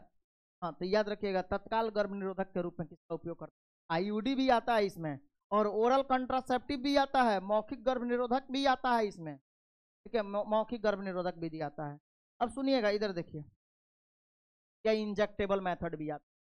तो याद रहे आपको ये बात, क्या बोला गया सर, इसमें अंतःरोप ये क्या करेगा, यानी कि हार्मोन रिलीज करने वाला आईयूडी क्या करेगा सर, हार्मोन को रिलीज करने वाला आईयूडी ये गर्भाशय में ये अंतःरोपित नहीं होने देगा, किसको, ब्लास्टोसिस्ट को, यानी कोरक पुटी को गर्भाशय के अंदर चिपक, जब तक ये चिपकेगा नहीं तब तक ये प्लासेंटा का निर्माण नहीं होगा, अपरा का निर्माण नहीं होगा, क्योंकि आपको पता होगा कि जब इसे चिपकता है तो ट्रोफोब्लास्ट चिपकेगा, ट्रोफोब्लास्ट पर उंगलीनुमा संरचना का निर्माण होता है जिसको कोरियोनिक भिलाई पढ़े ना जी, जिसको जरायु अंकुरक कहते हैं, और कोरियोनिक भिलाई गर्भाशयी ऊतक के साथ उलझ कर मिलकर क्या बना लेता है सर, ये प्लासेंटा का निर्माण करता है, अपरा का।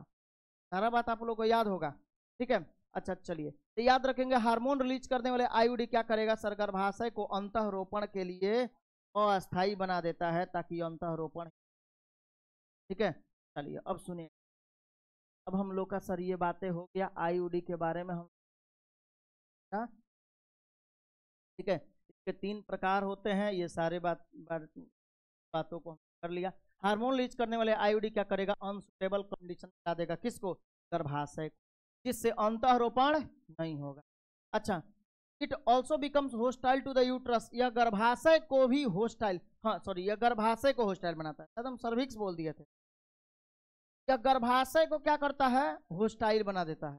जैसे गर्भाशय होस्टाइल होगा, अब इसके कारण अब गर्भाशय में ही आगे नहीं, होस्टाइल यानी कि परपोसी उसको पकड़ कर अपने पास, ठीक है। अच्छा, आईयूडी को हम लोग आइडियल कंट्रासेप्टिव बोलते हैं उस औरत के लिए जो औरत चाहती है अपने बच्चे को, अपने संतान को जन्म देने के बीच बहुत लंबा समय अंतराल, 3 साल 4 साल 5 साल के अंतराल चाहती है, तो उसके लिए सबसे आइडियल यानी कि सबसे उसके लिए आदर्श गर्भ निरोधक जो होगा वो यही होगा, आईयूडी होगा।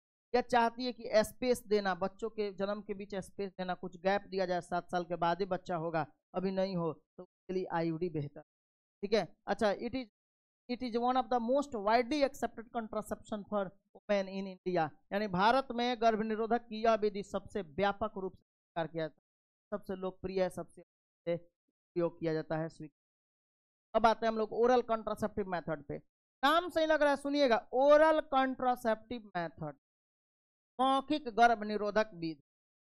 मौखिक गर्भ निरोधक विधि सर ये क्या क्या चीजों से, कंपोजिशन इसका क्या है तो सुनिएगा सर, या तो प्रोजेस्ट्रोजेन अकेले और नहीं तो प्रोजेस्ट्रोजेन और एस्ट्रोजन दोनों को मिलाकर हम लोग दवा के रूप में लेते हैं, ठीक है।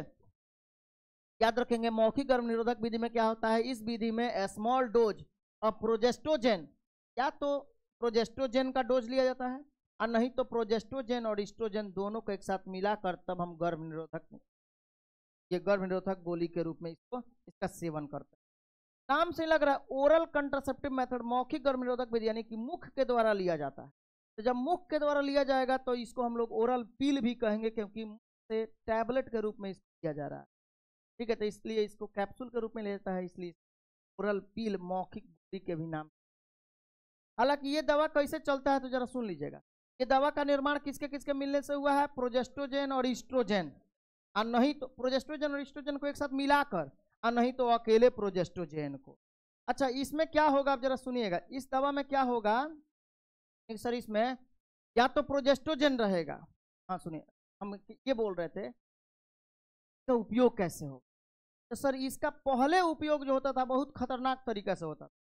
ये पूरे 1 महीने के लिए मेंस्ट्रुअल साइकिल का जब शुरुआत होता था ना, तो शुरुआत मेंस्ट्रुअल साइकिल के 1 से 5 दिनों के बीच में इसको कभी भी शुरू किया जाता था और लगातार इसको चलाया जाता था 21 दिन, अब फिर बीच में 7 दिन का गैप दिया जाता था, तब तक मेंस्ट्रुअल साइकिल कंप्लीट हो गया।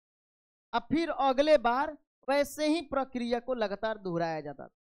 याद आया, कैसे समझे बात को सर, ये ऋतुस्राव चक्र यानी मेंस्ट्रुअल साइकिल के 1 से 5 दिन के बीच में कभी भी शुरू किया जा सकता है, लेकिन लगातार 21 दिन तक इसका उपयोग किया जाएगा और फिर ये 7 दिन का गैप दिया जाएगा और उसके बाद फिर से इसको वैसे ही रिपीट किया जाएगा, ठीक है। लेकिन इसका साइड इफेक्ट बहुत ज्यादा था, तो साइड इफेक्ट से बचने के लिए ये एक CDRI central drug research institute के वैज्ञानिकों तथा डॉक्टरों के द्वारा, CDRI central drug research institute जो लखनऊ में है, के डॉक्टरों के द्वारा और वैज्ञानिकों के द्वारा सहेली नाम का एक मौखिक गर्भ निरोधक को विकसित किया गया, जो औरतों के लिए सबसे ज्यादा लोकप्रिय हुई और सबसे ज्यादा इसका उपयोग किया गया औरतों को। इसे वीकली इन अ पिल, वीकली इन अ पिल का मतलब हुआ वीकली इन अ पिल, मतलब कि सप्ताह में एक सप्ताह में 1 गोली के नाम से प्रचलित हो गया, यानी 1 सप्ताह में 1 गोली, मतलब कि 1 महीना में 4 गोली खाना है। इसके पहले लोग खाता था 1 महीना में 21 गोली, तो सोचिए कि साइड इफेक्ट किसका ज्यादा होगा।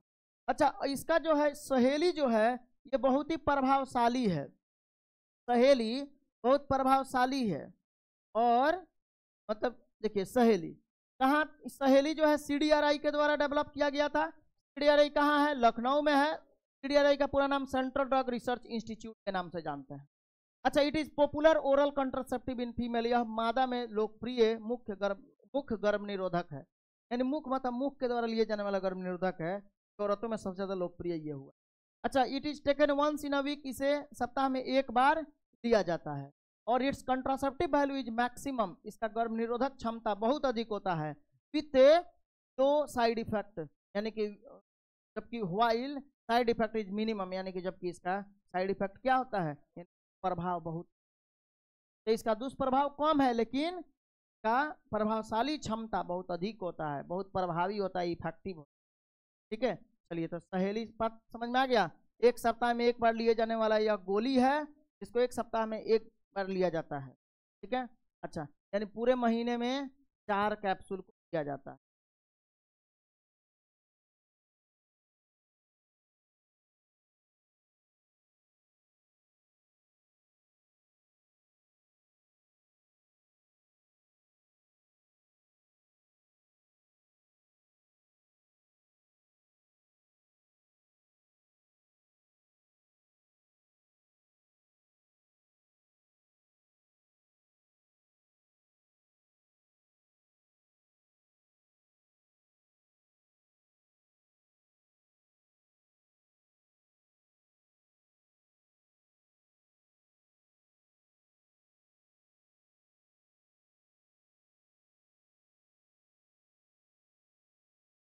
चलिए अब सुनिएगा, अब हम लोग आते हैं सर्जिकल मेथड।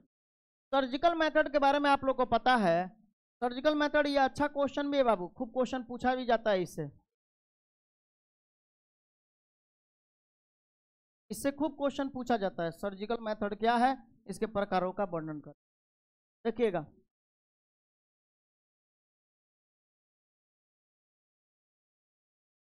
सर्जिकल मेथड, अच्छा, सर्जिकल मेथड का मतलब होता है शल्य क्रिया विधि। क्या बोलेंगे इसको? शल्य क्रिया विधि, शल्य क्रिया विधि, शल्य क्रिया विधि। अच्छा, अब शल्य क्रिया विधि क्या है जरा समझिए। सर, शल्य क्रिया विधि का मतलब होता है कि वैसा गर्भ निरोधक विधि जिसमें हम शल्य चिकित्सा के द्वारा, यानी चीर फाड़ करके गर्भधारण को रोका जाता है। अब देखिए, इसी को हम लोग क्या बोलते हैं, बहुत अच्छा बातें हैं भाई इस टॉपिक का, स्टेरिलाइजेशन इसी को कहते हैं। ऑल्सो कॉल्ड स्टेरिलाइजेशन, स्टेरिलाइजेशन, यानी इसे स्टेरिलाइजेशन भी कहा जाता है, मतलब बंध्यकरण भी कहा जाता है। बंध्यकरण या इसको हम लोग क्या बोलते हैं, बंध्यकरण या नसबंदी के नाम से भी जानते हैं। बंध्यकरण या नसबंदी, बंध्यकरण या नसबंदी के नाम से इसे हम जानते हैं, याद रखिए। इसी को नसबंदी या बंध्यकरण का नाम दिया जाता है। अच्छा सुनिएगा सर, ये मेल और फीमेल दोनों के लिए होता है। मैंने देखिएगा, मेल में भी ये होगा, स्टेरिलाइजेशन जो है यानी बंध्यकरण, सर ये मेल में भी होता है और ये फीमेल में भी होता है। अगर मान लीजिए मेल में होगा तो मेल में किसको काट कर हटाया जाता है, किसको काट कर बांधा जाता है? तो cut and tied up, tied up, यानी कि कट एंड टाइड अप का मतलब है काटना और बांधना, यानी काट कर बांधना। तो किसको काट कर बांधा जाता है? बांधना, काट कर बांधना किसको जाता है? पास डिफरेंस को काट कर बांधा जाता है। पास डिफरेंस को, यानी कि इसको हिंदी में कहते हैं शुक्रवाहक, शुक्रवाहक को काट कर बांधा जाता है। इसीलिए हम लोग इस प्रक्रिया को क्या कहते हैं सर? इसीलिए इस प्रक्रिया को कहा जाता है कॉल्ड वैसेक्टोमी। याद रहेगा ना सर? ये तो ऐसा सब टॉपिक है, बस एक बार नजर से गुजरना चाहिए, बस याद हो जाएगा। एक बार नजर से गुजरना चाहिए, लेकिन बात यह है कि आप नजर से गुजारते कहाँ हैं? आप बैठिएगा 5 घंटा बैठे, लेकिन एक भी चैप्टर का रिवीजन नहीं होता। बहुत कम है बच्चा है, बहुत ऐसा नहीं है, सब बच्चा के साथ ऐसा नहीं है। बच्चा को अपना मजबूरी पता है, इस बच्चा को घर का फैमिली का कंडीशन पता है, वो बच्चा तो भाई मान लीजिए मेहनत तो करे, क्योंकि उसको पता है कि सरकारी नौकरी से मेरे घर का स्थिति नहीं सुधर। हमको सरकारी नौकरी करके मेरे घर का स्थिति नहीं सुधरेगा, इतना अच्छा मेरा फैमिली नहीं है कि हम सरकारी नौकरी कर लें, मेरे फैमिली में प्रॉब्लम है, उतने पैसे नहीं है, बिजनेसमैन कोई नहीं है कि हम आराम से सरकारी नौकरी का तैयारी कर। इसलिए जल्दी अगर सेटल होना है तो भाई पढ़ना तो पड़ेगा, मेहनत तो करना पड़ेगा, और उसके लिए प्राइवेटे ऑप्शन है जिसमें आपको मेहनत, डॉक्टर बनिए, अपना क्लिनिक खोलिए, आगे बढ़िए। और नहीं तो फिर पता चलेगा कि मेडिकल ये तैयारी करते रह जाइए जीवन भर, भाई अलग बात है। जिस बच्चे को मजबूरी पता है वो तो भाई मेहनत करेगा। वैसेक्टोमी, वैसेक्टोमी को हिंदी में क्या कहते हैं भाई? इसको हिंदी में कहते हैं शुक्रवाहक उच्च छेदन। क्या कहेंगे इसको? शुक्रवाहक, क्योंकि इसमें क्या काटा जाता है? शुक्रवाहक। वैसेक्टोमी, भैंस डिफरेंस नाम से लग रहा है, वैसेक्टोमी मतलब भास डिफरेंस को काटना और बांधना, तो यानी कि शुक्रवाहक उच्च छेदन, क्या बोलिएगा? उच्च छेदन, शुक्रवाहक उच्च छेदन, वैसेक्टोमी का। अरे याद हो गया? देखिए तो सर सबसे पहले सर्जिकल मेथड दो तरह का होता है। सर्जिकल मेथड का दूसरा नाम है स्टेरिलाइजेशन, यानी शल्य बंध्याकरण या नसबंदी। अच्छा सर, यह मेल और फीमेल दोनों के लिए होता है। मेल में किसको काट कर बांधा जाता है? भास डिफरेंस को, और भास डिफरेंस को काट कर बांधते हैं, इसलिए इसको क्या कहा जाता है? वैसेक्टोमी। बस इससे ज्यादा तो कोई पूछ ही नहीं सकता है। हाँ अच्छा, फीमेल में किसको काट कर बांधेंगे? सर फीमेल में cut and tied up, tied, cut and tied up. Cut and tied up मतलब होता है बांधना, कट यानी काटना, काटना और बांधना। किसको काट कर बांधेंगे? तो सर फैलोपियन, फैलोपियन को काट कर बांधेंगे, या ओविडक्ट को काट कर बांधा जाएगा। याद रही ये बात कि सर फैलोपियन ट्यूब को काट कर हम लोग बांधते हैं, या ओविडक्ट को, यानी कि अंडवाहिनी को, अंडवाहिनी को काट कर बांधा जाता है। तो फीमेल में अंडवाहिनी को काट कर बांधा जाता है, और इसलिए इस प्रक्रिया को हम लोग क्या कहते हैं? प्रोसेस मतलब प्रक्रिया। इस प्रक्रिया को हम लोग क्या बोलते हैं? सर इसको बोलते हैं ट्यूबेक्टोमी। ट्यूबेक्टोमी, ट्यूबेक्टोमी को हिंदी में क्या कहा जाता है? नलिका, नलिका छेदन, नलिका उच्च छेदन इसको कहते हैं ट्यूबेक्टोमी। याद रहे ट्यूबेक्टोमी का मतलब होता है नलिका उच्च छेदन, और वैसेक्टोमी का मतलब होता है शुक्रवाहक उच्च छेदन। हो जाएगा याद? चलिए तो सर ये शल्य यानी हम लोग का शल्य क्रिया विधि भी खत्म हो गया। जैसा कि आप यहाँ पे कुछ फिगर देख सकते हैं, यहाँ देखिए भास डिफरेंस को काट कर बांध दिया गया। इसके कारण क्या होगा कि इसमें स्पर्म तो बनेगा पर ये स्पर्म बाहर नहीं निकलेगा। अच्छा फीमेल में क्या किया जाता है? सर फैलोपियन ट्यूब को काट कर बांध दिया जाता है। दोनों तरफ के फैलोपियन ट्यूब को भी काटेंगे, अब मेल में भी दोनों तरफ के भास डिफरेंस को काटेंगे। अगर इसको अंडवाहिनी को काट कर बांध दिया गया तो अब ये अंडाणु तो इसमें बनेगा अंडाशय में, लेकिन ये अंडाणु यहाँ पास नहीं करेगा, यहीं तक रह गया, और शुक्राणु अगर इधर से आएगा तो शुक्राणु और अंडाणु आपस में मिल नहीं पाएंगे। ठीक है, और बाकी कोई अंतर नहीं होगा। ये मत सोचिएगा कि सर मेंस्ट्रुअल साइकिल नहीं आए, ऐसा होगा क्या? नहीं। सर अंडाणु नहीं बने, ऐसा होगा क्या? नहीं, बिल्कुल भी नहीं हो। कोई ऐसा नहीं है, कुछ मतलब कि कोई भी ऐसा बदलाव इसमें नहीं आने वाला है। बस यही होगा कि अपने संतान को उत्पन्न नहीं कर पाए। ठीक है, अच्छा अब आइए सर्जिकल मेथड जो है हम लोग का ये हो गया है। अब है इंजेक्टेबल मेथड। भाई इंजेक्टेबल मेथड में कोई ज़्यादा घबराना नहीं है। इंजेक्टेबल मेथड में आपको जैसे बुखार लगता है, पैरासीटामोल खाते हैं।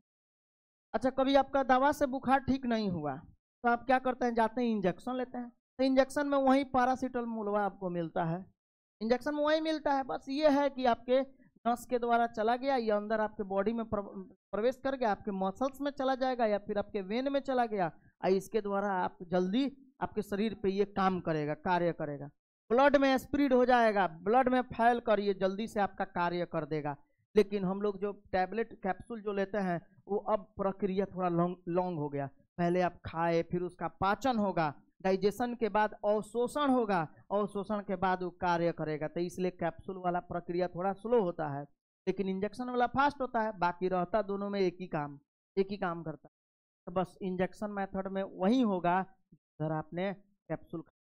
तो कैप्सूल में क्या था जी? ओरल मेथड में क्या था सर? ओरल मेथड में प्रोजेस्टोजेन, या तो अकेले प्रोजेस्टोजेन और नहीं तो प्रोजेस्टोजेन और एस्ट्रोजेन को एक साथ मिलाकर लिया जाता है। तो वहां कैप्सूल के रूप में ले रहे थे, यहाँ इंजेक्शन के रूप में लेंगे। बस समझ में आया? बस वही चीजें है। इस विधि में एस्ट्रोजेन या प्रोजेस्टोजेन के को एक साथ मिलाकर, या प्रोजेस्टोजेन को एलोन यानी अकेले क्या इंजेक्शन के रूप में लिया जाता है या फिर उसे त्वचा के अंदर अंतःरोपित किया जाता है। बहुत माचिस के तिल्ली के समान होता है, जिसके ऊपर में प्रोजेस्ट्रोजन और एस्ट्रोजन ये सब लगा होता है, और उसको त्वचा के अंदर अंतःरोपित किया जाता है ताकि वो ब्लड के संपर्क में आ जाए। ठीक है, अब सुनिएगा, अब यहाँ हम लोग आता है माचिस का तिल्ली, हालांकि ज्यादा मोटा हो गया, अब इतना भी मत सोचिए, उतना मोटा नहीं होगा, लेकिन रहता उसी के समान है, हम समान बोले हैं। अब आप लोग ये मत सोचिएगा कि हाँ माचिस का तिल्ली। अच्छा अब सुनिएगा, रेप के दौरान या फिर अनप्रोटेक्टेड इंटरकोर्स के दौरान, रेप के दौरान या असुरक्षित संभोग के दौरान यानी अनप्रोटेक्टेड इंटरकोर्स के दौरान जो ये इमरजेंसी कंट्रासेप्टिव के रूप में किसको किसको लिया जाता है, तो ओरल कंट्रासेप्टिव को, इंजेक्टेबल मेथड को और आईयूडी को। तीन चीजें हैं जिसको हम लोग कंट्रासेप्ट, ये कौन कौन से गर्भ निरोधक विधि है जिसको हम इमरजेंसी गर्भ निरोधक के रूप में लेते हैं, तो याद रहे मौखिक गर्भ निरोधक विधि, सर इंजेक्टेबल मेथड सुई विधि और आईयूडी यानी अंतः गर्भाशयी यंत्र। ये तीनों का उपयोग कब किया जाना चाहिए, तो सर ये 72 घंटा के अंदर, संभोग के 72 घंटा के अंदर। तो संभोग जब हो गया तो संभोग होने के बाद 72 घंटा तक के पहले किया जा सकता। अभी मत सोचिएगा 72 घंटा मैंने संभोग से 72 घंटा पहले, अब किसको पता है कि हाँ रेप होने वाला है, 72 घंटा पहले ही वो इसका उपयोग कर। और समझ में आ रहा है, तो इसलिए ये बातें ध्यान में रहना चाहिए कि सर जब भी संभोग होता है या रेप होता है तो उसके 72 घंटे, उसके बाद के 72 घंटे तक किसी का उपयोग करते हैं तो तुरंत ये जो है और ये बचा ले। अब आइए side effect of contraceptive method. हाँ भाई साइड इफेक्ट भी होता है गर्भ निरोधक विधियों का। अब जैसे नेचुरल मेथड का नहीं होता है, ये फिर से आपका बैरियर मेथड का नहीं होता है, लेकिन उसमें अगर आप कोई केमिकल का उपयोग करते हैं तब होगा। अच्छा आप सुनिए, जैसे नौसिया, जी मिचलाना, एब्डोमिनल पेन, पेट में दर्द, इरेगुलर मेंस्ट्रुअल ब्लीडिंग, अनियमित ऋतुस्राव होना। ठीक है, यानी ऋतुस्राव का डेट जो है ये गड़बड़ होने लगेगा। अच्छा उसके बाद जो है ब्रेक थ्रू ब्लीडिंग, यानी बीच बीच में रक्त का स्राव होना, बीच बीच में कभी भी रक्त का स्राव हो सकता है। ठीक है, अच्छा दूसरी बात जो है ब्रेस्ट कैंसर का होना, ब्रेस्ट कैंसर इसका मुख्य कारण होता है। ये सब जो है, ये जितना आप गर्भ निरोधक विधि पढ़े उन सभी का उपयोग कारण इतने सारे समस्या हो सकती है। एकदम रट जाइएगा गर्भ निरोधक का साइड इफेक्ट। ठीक है, कहीं पूछ दिया तो फिर प्रॉब्लम हो जाएगा। एमटीपी क्या है, बहुत अच्छा टॉपिक, 5 नंबर में एकदम टिक आउट मार लीजिएगा। एमटीपी और एसटीडी 5 नंबर में, इनफर्टिलिटी, बस हो गया कहानी खत्म। 3 गो और टॉपिक है, जरा सुन लीजिए। एमटीपी का मतलब होता है medical termination of pregnancy. Medical termination of pregnancy, medical मतलब होता है चिकित्सीय, टर्मिनेशन मतलब समापन, और प्रेगनेंसी मतलब सगर्भता या गर्भधारण, यानी गर्भधारण का चिकित्सीय समापन। गर्भधारण को चिकित्सा के द्वारा समाप्त कर दिया जाए।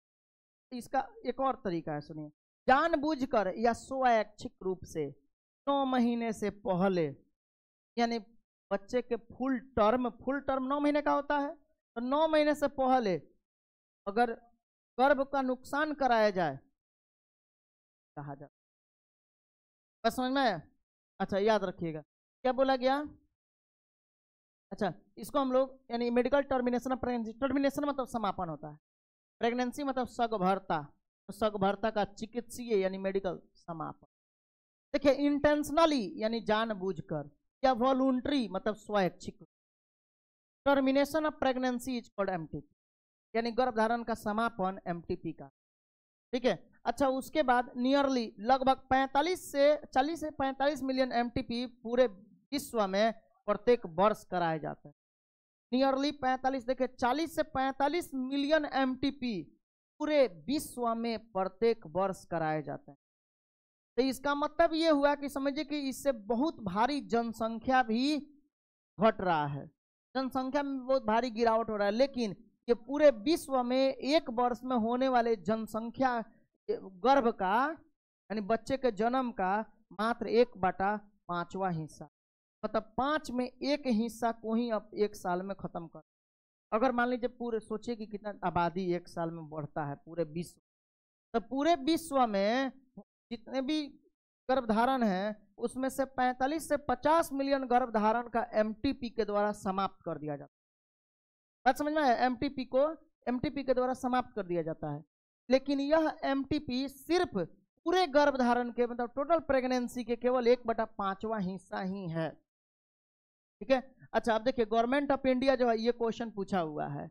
इस बार का ऑब्जेक्टिव, इस बार जो बिहार बोर्ड अपना ऑब्जेक्टिव जारी किया है उसमें ये क्वेश्चन भी है कि गवर्नमेंट ऑफ इंडिया ने एमटीपी को कब लीगलाइज किया था? 1971 ईस्वी, with some strict condition to prevent their misuse, मतलब कि कड़ी शर्तों के साथ इसका दुरुपयोग न हो, उसके लिए भारत सरकार ने 1971 ईस्वी में, याद रखेंगे, हाँ 1971 ईस्वी में एक कड़ी शर्त के साथ इसको लीगलाइज कर दिया, मतलब कानूनन रूप से पारित किया है।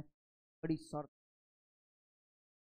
हो जाएगा, तो याद रखिएगा भारत सरकार ने 1971 ईस्वी में एमटीपी को कड़ी शर्तों के साथ लागू किया जिसमें इसके मिसयूज का जा सके। तो एमटीपी का मिसयूज क्या है अभी हम ये बता रहे हैं। एमटीपी कब तक सेफ है? पहला क्या बोला गया? एमटीपी क्या है sir? Medical termination of pregnancy, यानी कि बिफोर फुल टर्म, यानी कि पूरे टर्म मतलब हो गया 9 महीने से पहले गर्भ को समापन करना एमटीपी कहलाता है। जानबूझकर या स्वैच्छिक रूप से ये 9 महीने से पहले गर्भ का समापन करना एमटीपी कहलाता है। सिंपल सी बात। अच्छा आप सुनिएगा, उसके बाद एमटीपी प्रत्येक वर्ष पूरे विश्व में प्रत्येक वर्ष 40 से 45 मिलियन कराए जाते हैं, जो 40 से 45 मिलियन जो पूरे जनसंख्या के यानी जो पूरे गर्भधारण के 1/5वां हिस्सा हुआ, कम हो गया, एक हिस्सा 5 में से। अच्छा आप सुनिए, एमटीपी को भारत सरकार के द्वारा 1971 ईस्वी में कड़ी शर्तों के साथ लागू किया गया था, लीगलाइज किया गया था, कानूनी रूप से पारित किया गया था ताकि इसके गलत उपयोग किया जा सके। अब वो कैसे गलत उपयोग होता है तो हम अभी बताएंगे आप लोग को आगे। एमटीपी सेफ होता है पहला ट्राइमेस्टर तक, यानी पहला 3 महीना, पहला तिमाही तक ही सुरक्षित है। दूसरा तिमाही अगर कोई एमटीपी करा दिया तो उसके बाद जो है बच्चा भी मरेगा और बच्चा को गर्भाशय के अंदर काट दिया जाता है, काट कर तब उसको निकाला जाता है लिक्विड का अवस्था। समझ रहे हैं? हाँ, तो इसमें अब देखिए क्या होता है, एमटीपी जो है लोग इसका क्या गलत उपयोग करने लगा। सबसे पहले लोग ने एमनियोसेंटेसिस को अपनाया। अमनियोसेंटेसिस का मतलब होता है कि जो बच्चा गर्भाशय के अंदर पल रहा होता है उस बच्चे के अमनियोटिक फ्लूइड को निकाल लिया गया। एमनियोटिक द्रव्य को निकाल कर, जिस द्रव्य में रह रहा है ना माता के गर्भाशय में, उसमें से एमनियोटिक फ्लूइड को इंजेक्शन के द्वारा निकाल लिया गया और लैब में परीक्षण करके पता लगाया गया कि वो लड़का है या लकड़ी। जैसे ही पता चला कि लड़की है, अब उसका क्या किया गया? फीमेल फीटिसाइड यानी कि भ्रूण हत्या, तो फीमेल फीटिसाइड यानी मादा भ्रूण हत्या करा दी। जैसे लड़की का पता चला उसका भ्रूण हत्या करा दी, यानी उसको एमटीपी करा दी। लड़का का पता चला तो लड़का को रख लिया गया।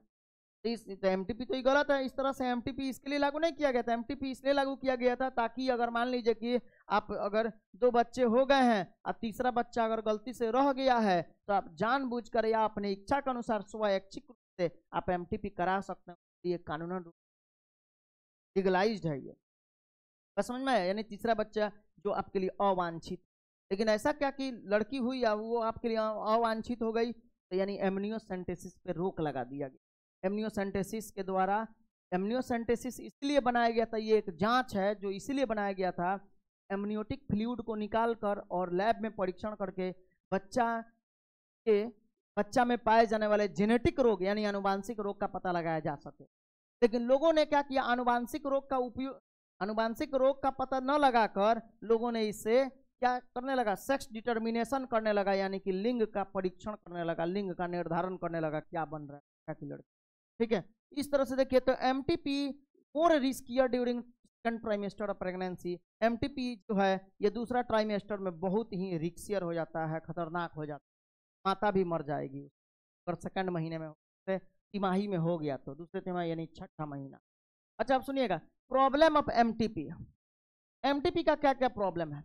तो कुछ लोग जो गांव में क्या करते थे, अब ये कम हो गया है थोड़ा, कहीं कहीं आज भी है, नीम हकीमों के द्वारा, नीम हकीम के द्वारा झोला छाप डॉक्टर जो होते हैं, नीम हाकिम लोग नहीं बोलता है, हाकिम आए हैं, हकीम को बुलाओ तो, वैद्य को बुलाओ तो, नीम हकीम उसको कहते हैं। तो some MTP are performed by unqualified, यानी कि कुछ एमटीपी उसी के द्वारा करा दिया जाता था जो अनक्वालिफाइड यानी अनुभवी, जो बेचारा का कोई अनुभव नहीं है, और अनुभवी क्वैक्स, क्वैक मतलब होता है नीम हकीम के द्वारा करा दिया जाता है, जो केवल और केवल अनसेफ यानी असुरक्षित ही नहीं बल्कि बहुत रिस्कियर यानी बहुत ही घातक हो। तो पहला गलत एमटीपी का गलत उपयोग ये हो गया। दूसरा एमटीपी का क्या गलत हुआ, मिसयूज ऑफ एमनियोसेंटेसिस। वहीं जो भी बताए हैं आपको, एमनियोसेंटेसिस का दुष्प्रयोग करके लोगों ने पता लगाने लगा, लिंग का परीक्षण करा, लड़का है कि लड़की, फिर लड़की का पता लगाकर उसको भ्रूण हत्या कर देना, ये गलत हो गया, उसके लिए एमटीपी गलत हो गया। अच्छा, लेकिन क्या सोचकर एमटीपी को लागू किया गया था? एमटीपी क्या है, इसको क्यों लागू किया गया, भारत सरकार के द्वारा इसे कब ये कड़ी शर्तों के साथ पारित किया गया, इस सब क्वेश्चन में पूछा जाएगा। ऐसे ही क्वेश्चन पूछ सर एमटीपी क्यों जरूरी है? To get rid of unwanted pregnancy. To get rid of मतलब छुटकारा पाना, यानी कि अनवांटेड यानी अवांछित गर्भधारण से बचने के लिए। दूसरा नंबर में pregnancy due to contraceptive failure, यानी अगर मान लीजिए गर्भ निरोधक के असफल होने से अगर गर्भधारण रह गया है तो उसके हटाने के लिए एमटीपी कराना सही है। तीसरे नंबर में pregnancy due to rape, rape के कारण अगर प्रेगनेंसी हो गया तो उसको हटाने के लिए एमटीपी जरूरी है। और pregnancy due to unprotected intercourse, यानी कि असुरक्षित संभोग के दौरान अगर प्रेगनेंसी रह गया, गर्भधारण रह गया है तो उसके लिए, उसको हटाने के लिए एमटीपी जरूरी है। तो इन चार वर्ड, ये चार भाषा, ये इसका कारण है जिसके लिए एमटीपी लागू किया गया था। ठीक है, चलिए अब आते हैं हम लोग अपने नेक्स्ट टॉपिक, जो बहुत अच्छा टॉपिक है। एसटीडी क्या है? एसटीडी का मतलब होता है सेक्सुअल ट्रांसमिटेड डिजीज। एसटीडी का पूरा नाम क्या है?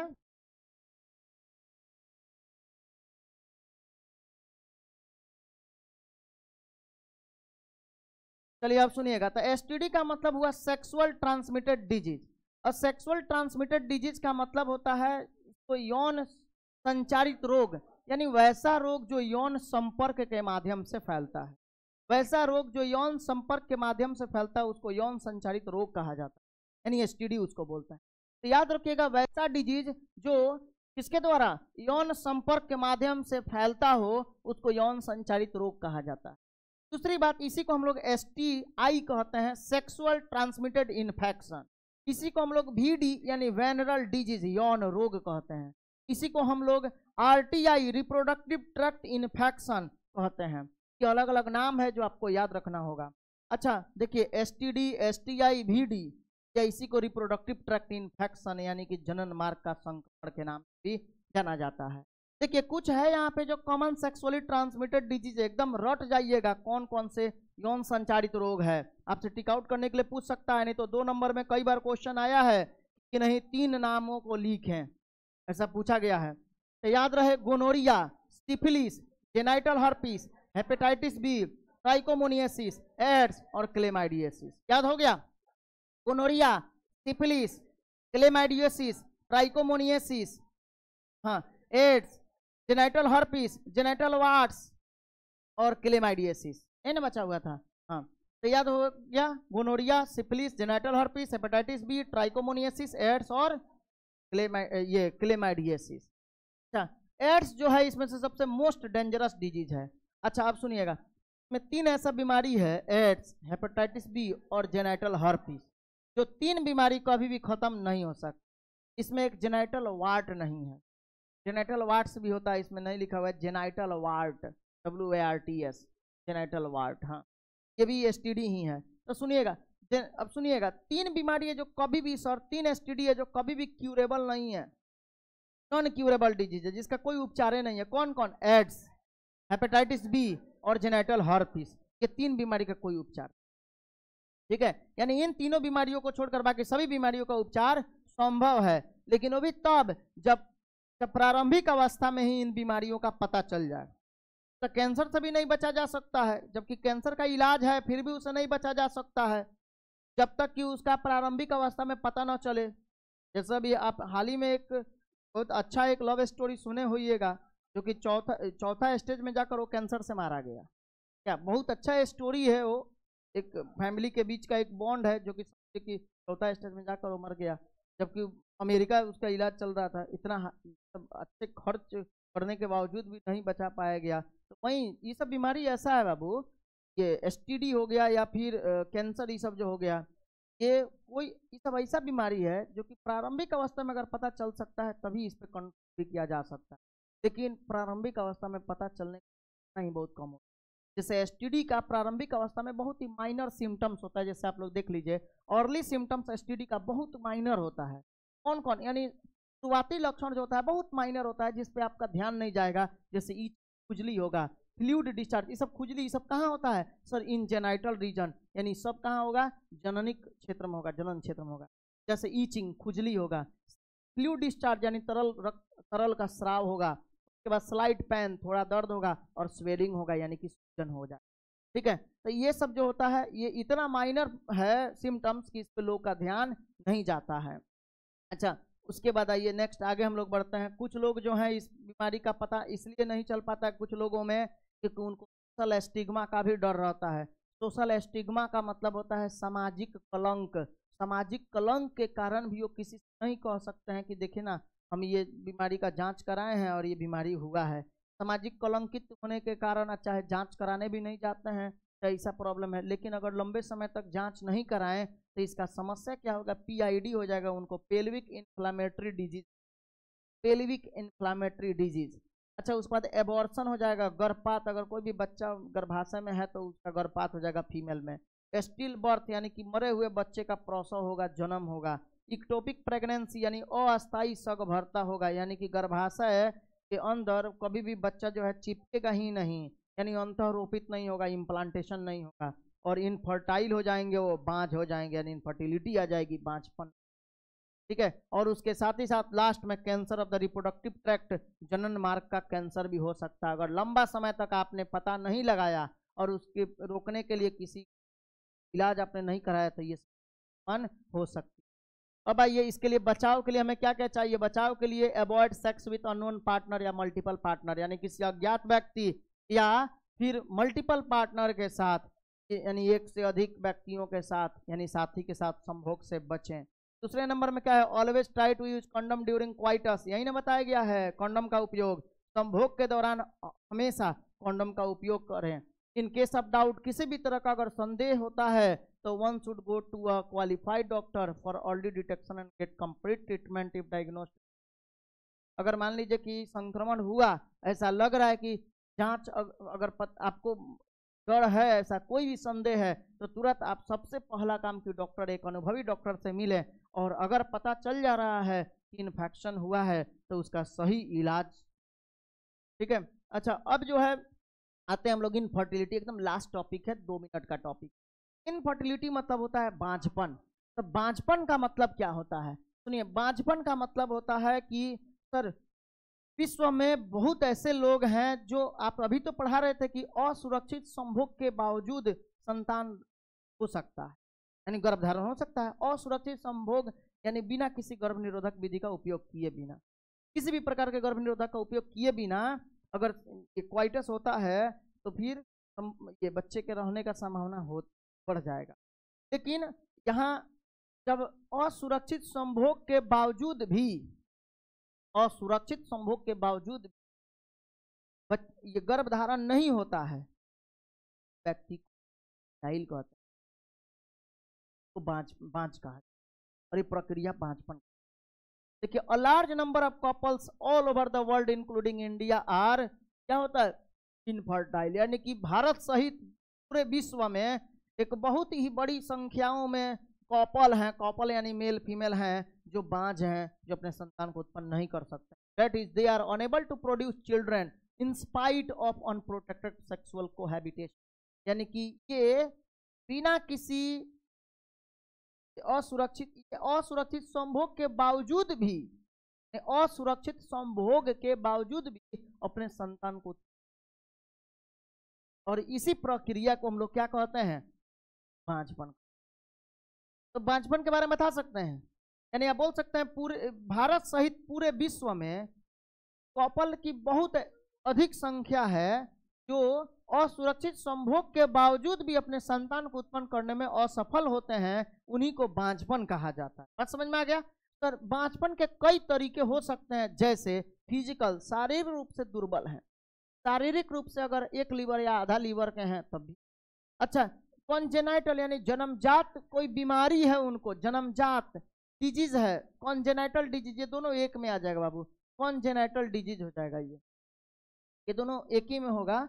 कॉन्जेनेटल डिजीज का मतलब हुआ जन्मजात अगर रोग है तो इसके कारण जन्म से कोई रोग है, या फिर ड्रग्स बहुत ज्यादा लेते हैं, स्मोकिंग करना, ये सब ड्रग्स का सेवन खूब कर रहे हैं, ठीक है, चाहे इम्यूनोलॉजिकली, हाँ भाई ज्यादा ड्रग्स लेने से क्या होता है कि स्पर्मेटोजेनेसिस नहीं होता है, ठीक है, ज्यादा ड्रग्स लेने से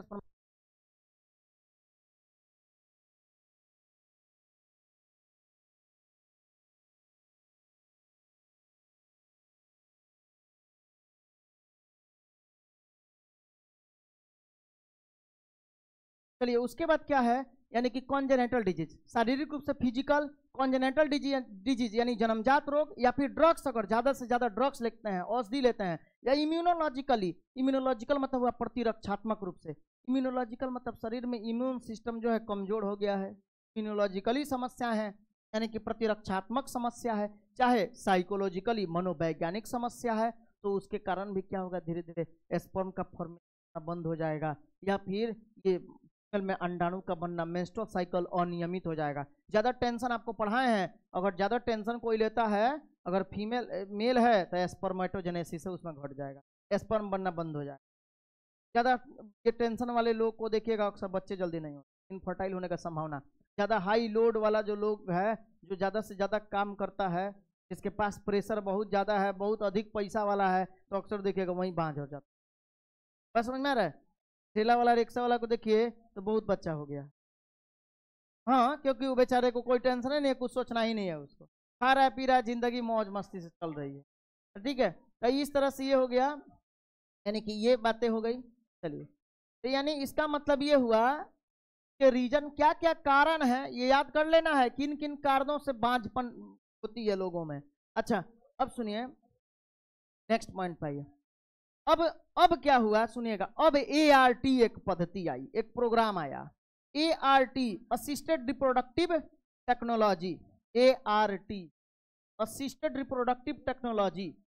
अच्छा, ये असिस्टेड रिप्रोडक्टिव टेक्नोलॉजी जो है, ये जनन के लिए एक तकनीक आया, सुनिएगा, जनन के लिए एक तकनीक आया, तो इसलिए लागू किया गया था ताकि जो अपने संतान को उत्पन्न करने में सक्षम नहीं है, वो भी अब अपने संतान को उत्पन्न कर सकते हैं, बस थोड़ा पैसा लगेगा, ताकि वो अपने संतान को उत्पन्न कर सकते हैं, कोई बाज नहीं रहेगा। इसकी दो विधियां हैं, इसके दो प्रकार हैं, इन विट्रो फर्टिलाइजेशन और दूसरा होता है इन विवो फर्टिलाइजेशन। अब देखिए, इन विट्रो IVF, याद रखिएगा, IVF मतलब इन विट्रो फर्टिलाइजेशन, और एक होता है IVF यानी इन विवो फर्टिलाइजेशन।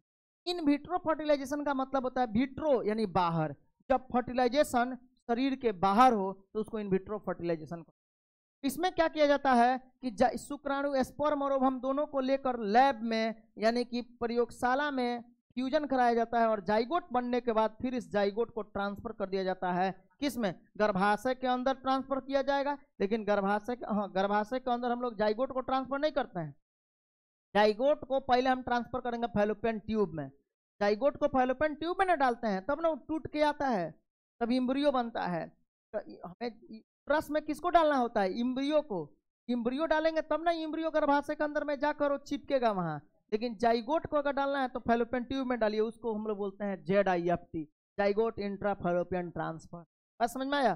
तो जाइगोट इंट्रा फैलोपियन ट्रांसफर में क्या होता है, तो सर इसमें स्पर्म और ओवम को प्रयोगशाला में लेकर फर्टिलाइजेशन कराया जाता है, और जाइगोट के बनने के बाद इसे अंडवाहिनी में स्थानांतरित कर देते हैं, ठीक है, और ये वहां से क्या होता है, विभाजित होता है, और विभाजित होकर 128 भ्रूण में कन्वर्ट होता है, 128 कोशिका वाले भ्रूण यानी एम्ब्रियो में चेंज होता है, और फिर गर्भाशय के अंदर आकर चिपकता है, और वहां से डेवलप होना हो जाता है उस मात्रा।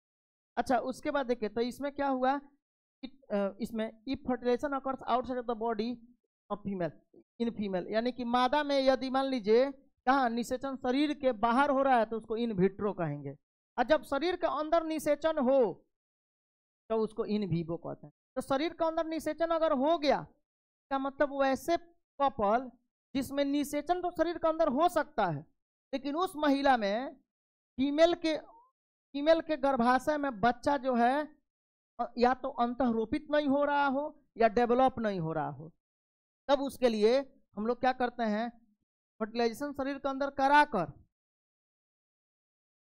कराने के बाद, अब उसमें देखिए दो तरह का होता है, एक चीज अब उसमें क्या होता है कि फर्टिलाइजेशन जो है शरीर के अंदर जब हम लोग कराते हैं तो फर्टिलाइजेशन अंदर कराने के लिए जैसे मान लीजिए स्पर्म का निर्माण नहीं हो रहा है, सर स्पर्म, हाँ उसके मेल पार्टनर से स्पर्म का निर्माण नहीं हो रहा है, तो हम सीधे स्पर्म को इंजेक्शन के द्वारा अंडाणु में स्थानांतरित कर, यानी कि ट्रांसफर कर देते हैं, या गैमिट का ट्रांसफर करते हैं तो उसको आईएफटी, गैमिट इंट्राफैलोपियन ट्रांसफर।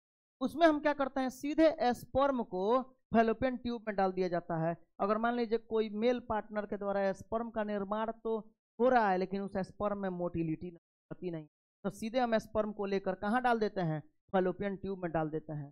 तो जीआईएफटी अंडाणु के साथ मिलकर वो जाइगोट बना लेता है।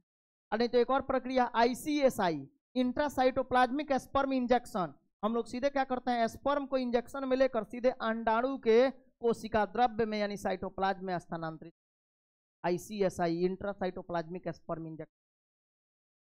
ठीक है, इधर देखिएगा, आप सुनिएगा, इसमें क्या होता है, there are two types of in vitro fertilisation. In vitro fertilisation का दो टाइप है, जेडआईएफटी और आईयूटी। जेडआईएफटी मतलब zygote intrafallopian transfer, zygote intrafallopian transfer. Sir इसमें क्या करते हैं, तो फर्टिलाइजेशन सर इस प्रक्रिया में निषेचन शरीर के, इस प्रक्रिया में निषेचन शरीर के बाहर करते हैं, इस प्रक्रिया में फर्टिलाइजेशन निषेचन शरीर के बाहर अर्थात प्रयोगशाला में करते हैं, और जाइगोट के बनने के बाद उसे फिर वापस अंडवाहिनी में स्थानांतरित कर दिया जाता है। इस प्रक्रिया को जेडआईएफटी कहते हैं, याद हो जाएगा। चलिए अब आईयूटी, इंट्रा यूटेराइन ट्रांसफर। तो सर इस प्रक्रिया में फर्टिलाइजेशन स्पर्म और ओवम को लेकर निषेचन कहाँ कराया जाता है, प्रयोगशाला में कराया जाता है। और फर्टिलाइजेशन होने के बाद, अब इस फर्टिलाइजेशन होने के बाद ये अर्ली इम्ब्रियो, प्रारंभिक भ्रूण को गर्भाशय के अंदर स्थानांतरित किया जाता है। क्योंकि आपको पता है कि भ्रूण को अगर स्थानांतरित करना होगा यानी कम से कम 8 गो सेल से अधिक होना चाहिए, तो उसको हम लोग यूट्रस में ट्रांसफर तब करेंगे। अगर यूट्रस में आप ट्रांसफर करिएगा तब उसको आईयूटी, इंट्रा यूटेराइन ट्रांसफर के नाम से हम जानेंगे। बात समझ में आया। यानी कि अब चलिए इसको आते हैं, आईसीएसआई एक है, इंट्रासाइटोप्लाज्मिक स्पर्म इंजेक्शन। सर इसमें क्या किया जाता है, इसमें it is an another specialized procedure to form an embryo, का एक भ्रूण के निर्माण का एक अलग प्रकार का प्रक्रिया है जिसके द्वारा हम लोग प्रयोगशाला में क्या करते हैं, एक शुक्राणु को डायरेक्ट इंजेक्ट कर देते हैं, डाल देते हैं अंडाणु के द्रव्य में। बात समझ में आया। शुक्राणु को अंडाणु के जीव द्रव्य में सीधे डाल दिया जाता है। ठीक है, चलिए अब उसके बाद आते हैं इन विवो फर्टिलाइजेशन, आईवीएफ। ये इन विवो मतलब हुआ जब निषेचन शरीर के अंदर हो तो उसको इन विवो कहते हैं। अच्छा इसमें क्या होता है सर, जेड इसमें दो तरह का, ये अलग अलग इसका टाइप है। देखिए इसमें जीआईएफटी, जैसे सर इसको हम लोग बोलते हैं गैमिट इंट्राफैलोपियन ट्रांसफर। जीआईएफटी में क्या होता है, गैमिट इंट्राफैलोपियन ट्रांसफर में तो sir transfer of an ovum collected from ovary into the fallopian tube of same female or another female who can't produce one but can provide suitable environment for fertilization. This is सुनिएगा, वैसे जो अंडाणु का निर्माण करने में अच्छा है उसका मेल पार्टनर स्पर्म को ट्रांसफर करने में, तो उस हाल में क्या किया जाता है, अच्छा मान लीजिए कि मेल पार्टनर ठीक है स्पर्म को ट्रांसफर कर रहा है लेकिन फीमेल में अंडाणु नहीं बन रहा है, लेकिन निषेचन के लिए वो ठीक है, अंतःरोपण के लिए भी ठीक है, तो उस महिला में क्या किया जाएगा कि केवल जीआईएफटी यानी कि अंडाणु किसी दूसरे महिला से लेकर अब उसमें डाल दिया जाएगा। ठीक है, डाल दिया जाएगा। इसके द्वारा क्या होगा कि अब अंडाणु वहां गया, अब उसके बाद जो है वो करेगा शुक्राणु, अगर स्पर्म जाता है तो ठीक है, इस तरह। ठीक है, यानी कि इसका प्रयोग ऐसे महिला में करते हैं जो अंडाणु नहीं प्रोड्यूस कर सकती लेकिन फर्टिलाइजेशन तथा एम्ब्रियो का डेवलपमेंट के लिए वो अच्छे के लिए किया। अब एक है artificial insemination, AI technology. AI technology आपका मोबाइल में आप जो देखते हैं वो दूसरा है, एआई वो दूसरा है, ये है आर्टिफिशियल इंसीमिनेशन यानी कृत्रिम गर्भाधान। कृत्रिम गर्भाधान जैसे कि आप लोग देख रहे होंगे गाय भैंसों में, गाय भैंसों में जो है कुछ वर्कर आते हैं जो सीमेन का, बीड़िया का स्थानांतरण करते हैं, देखे है ना। अच्छा तो इसका मतलब आर्टिफिशियल इंसीमिनेशन में क्या होता है, if male is unable to inseminate, अगर मेल सक्षम नहीं है कि बीड़िया सेचित कर सके वेजाइना में, तो उसके लिए क्या होता है, अच्छा है उसमें मान लीजिए स्पर्म गति कम हो गई है या फिर वो सक्षम नहीं कि स्पर्म को ट्रांसफर कर सकता है, या फिर स्पर्म का काउंट, शुक्राणु का संख्या जो है कम हो गया है, तो उसमें क्या किया जाता है कि कृत्रिम रूप से स्पर्म को, मेन को वेजाइना के अंदर गर्भाशय में डाल दिया जाता है। ठीक है, चलिए अब यहाँ आइए, नेक्स्ट पॉइंट जो है टेस्ट ट्यूब बेबी के बारे में आप लोगों ने समझा। टेस्ट ट्यूब बेबी में याद रखिएगा fertilization outside of the body. क्या बोला गया? हाँ भाई, 1 घंटा से लगातार 2 घंटा से बोलते बोलते जो है मुंह भी नहीं चाहता है कि बोले। देखिए क्या बोला गया, टेस्ट ट्यूब बेबी में क्या होता है, तो टेस्ट ट्यूब बेबी में सर फर्टिलाइजेशन शरीर के बाहर होगा, अब फिर उसको या तो सेम मदर के गर्भाशय में और नहीं तो अनदर मदर, दूसरे माता के गर्भाशय में उसको डाल दिया जाता है, भाड़े का कोख जिस, हाँ 9 महीने तक बच्चा को माता गर्भाशय में रखती है और डेवलप करती है, फिर उसके बाद दे देती है। मूवी भी इस पे आया हुआ था, आप लोग देखे होइएगा। देखिए तो टेस्ट ट्यूब बेबी जो है फर्टिलाइजेशन कहाँ होगा, याद रहे टेस्ट ट्यूब बेबी क्या है, तो बता दीजिएगा, निषेचन शरीर के बाहर होगा लेकिन बच्चा गर्भाशय के अंदर डेवलप होगा। ठीक है, अच्छा अब सुनिएगा, अब आते हैं हम लोग, याद रहे फर्स्ट टेस्ट ट्यूब बेबी को हम लोग बोलते हैं जो इंग्लैंड में 25 जुलाई 1978 में जन्म हुआ था, 1979 में सॉरी, जिसका नाम था लुइस जोए ब्रोवेन। याद रखिएगा, लुइस जोए ब्रोवेन नाम की वो और लड़की थी, सबसे पहला टेस्ट ट्यूब बेबी, मतलब कि इंग्लैंड में इसका जन्म हुआ था। अच्छा, इंडिया का सबसे पहला टेस्ट ट्यूब बेबी जिसका नाम दुर्गा था, इंडिया का सबसे पहला टेस्ट ट्यूब बेबी जिसका नाम दुर्गा था।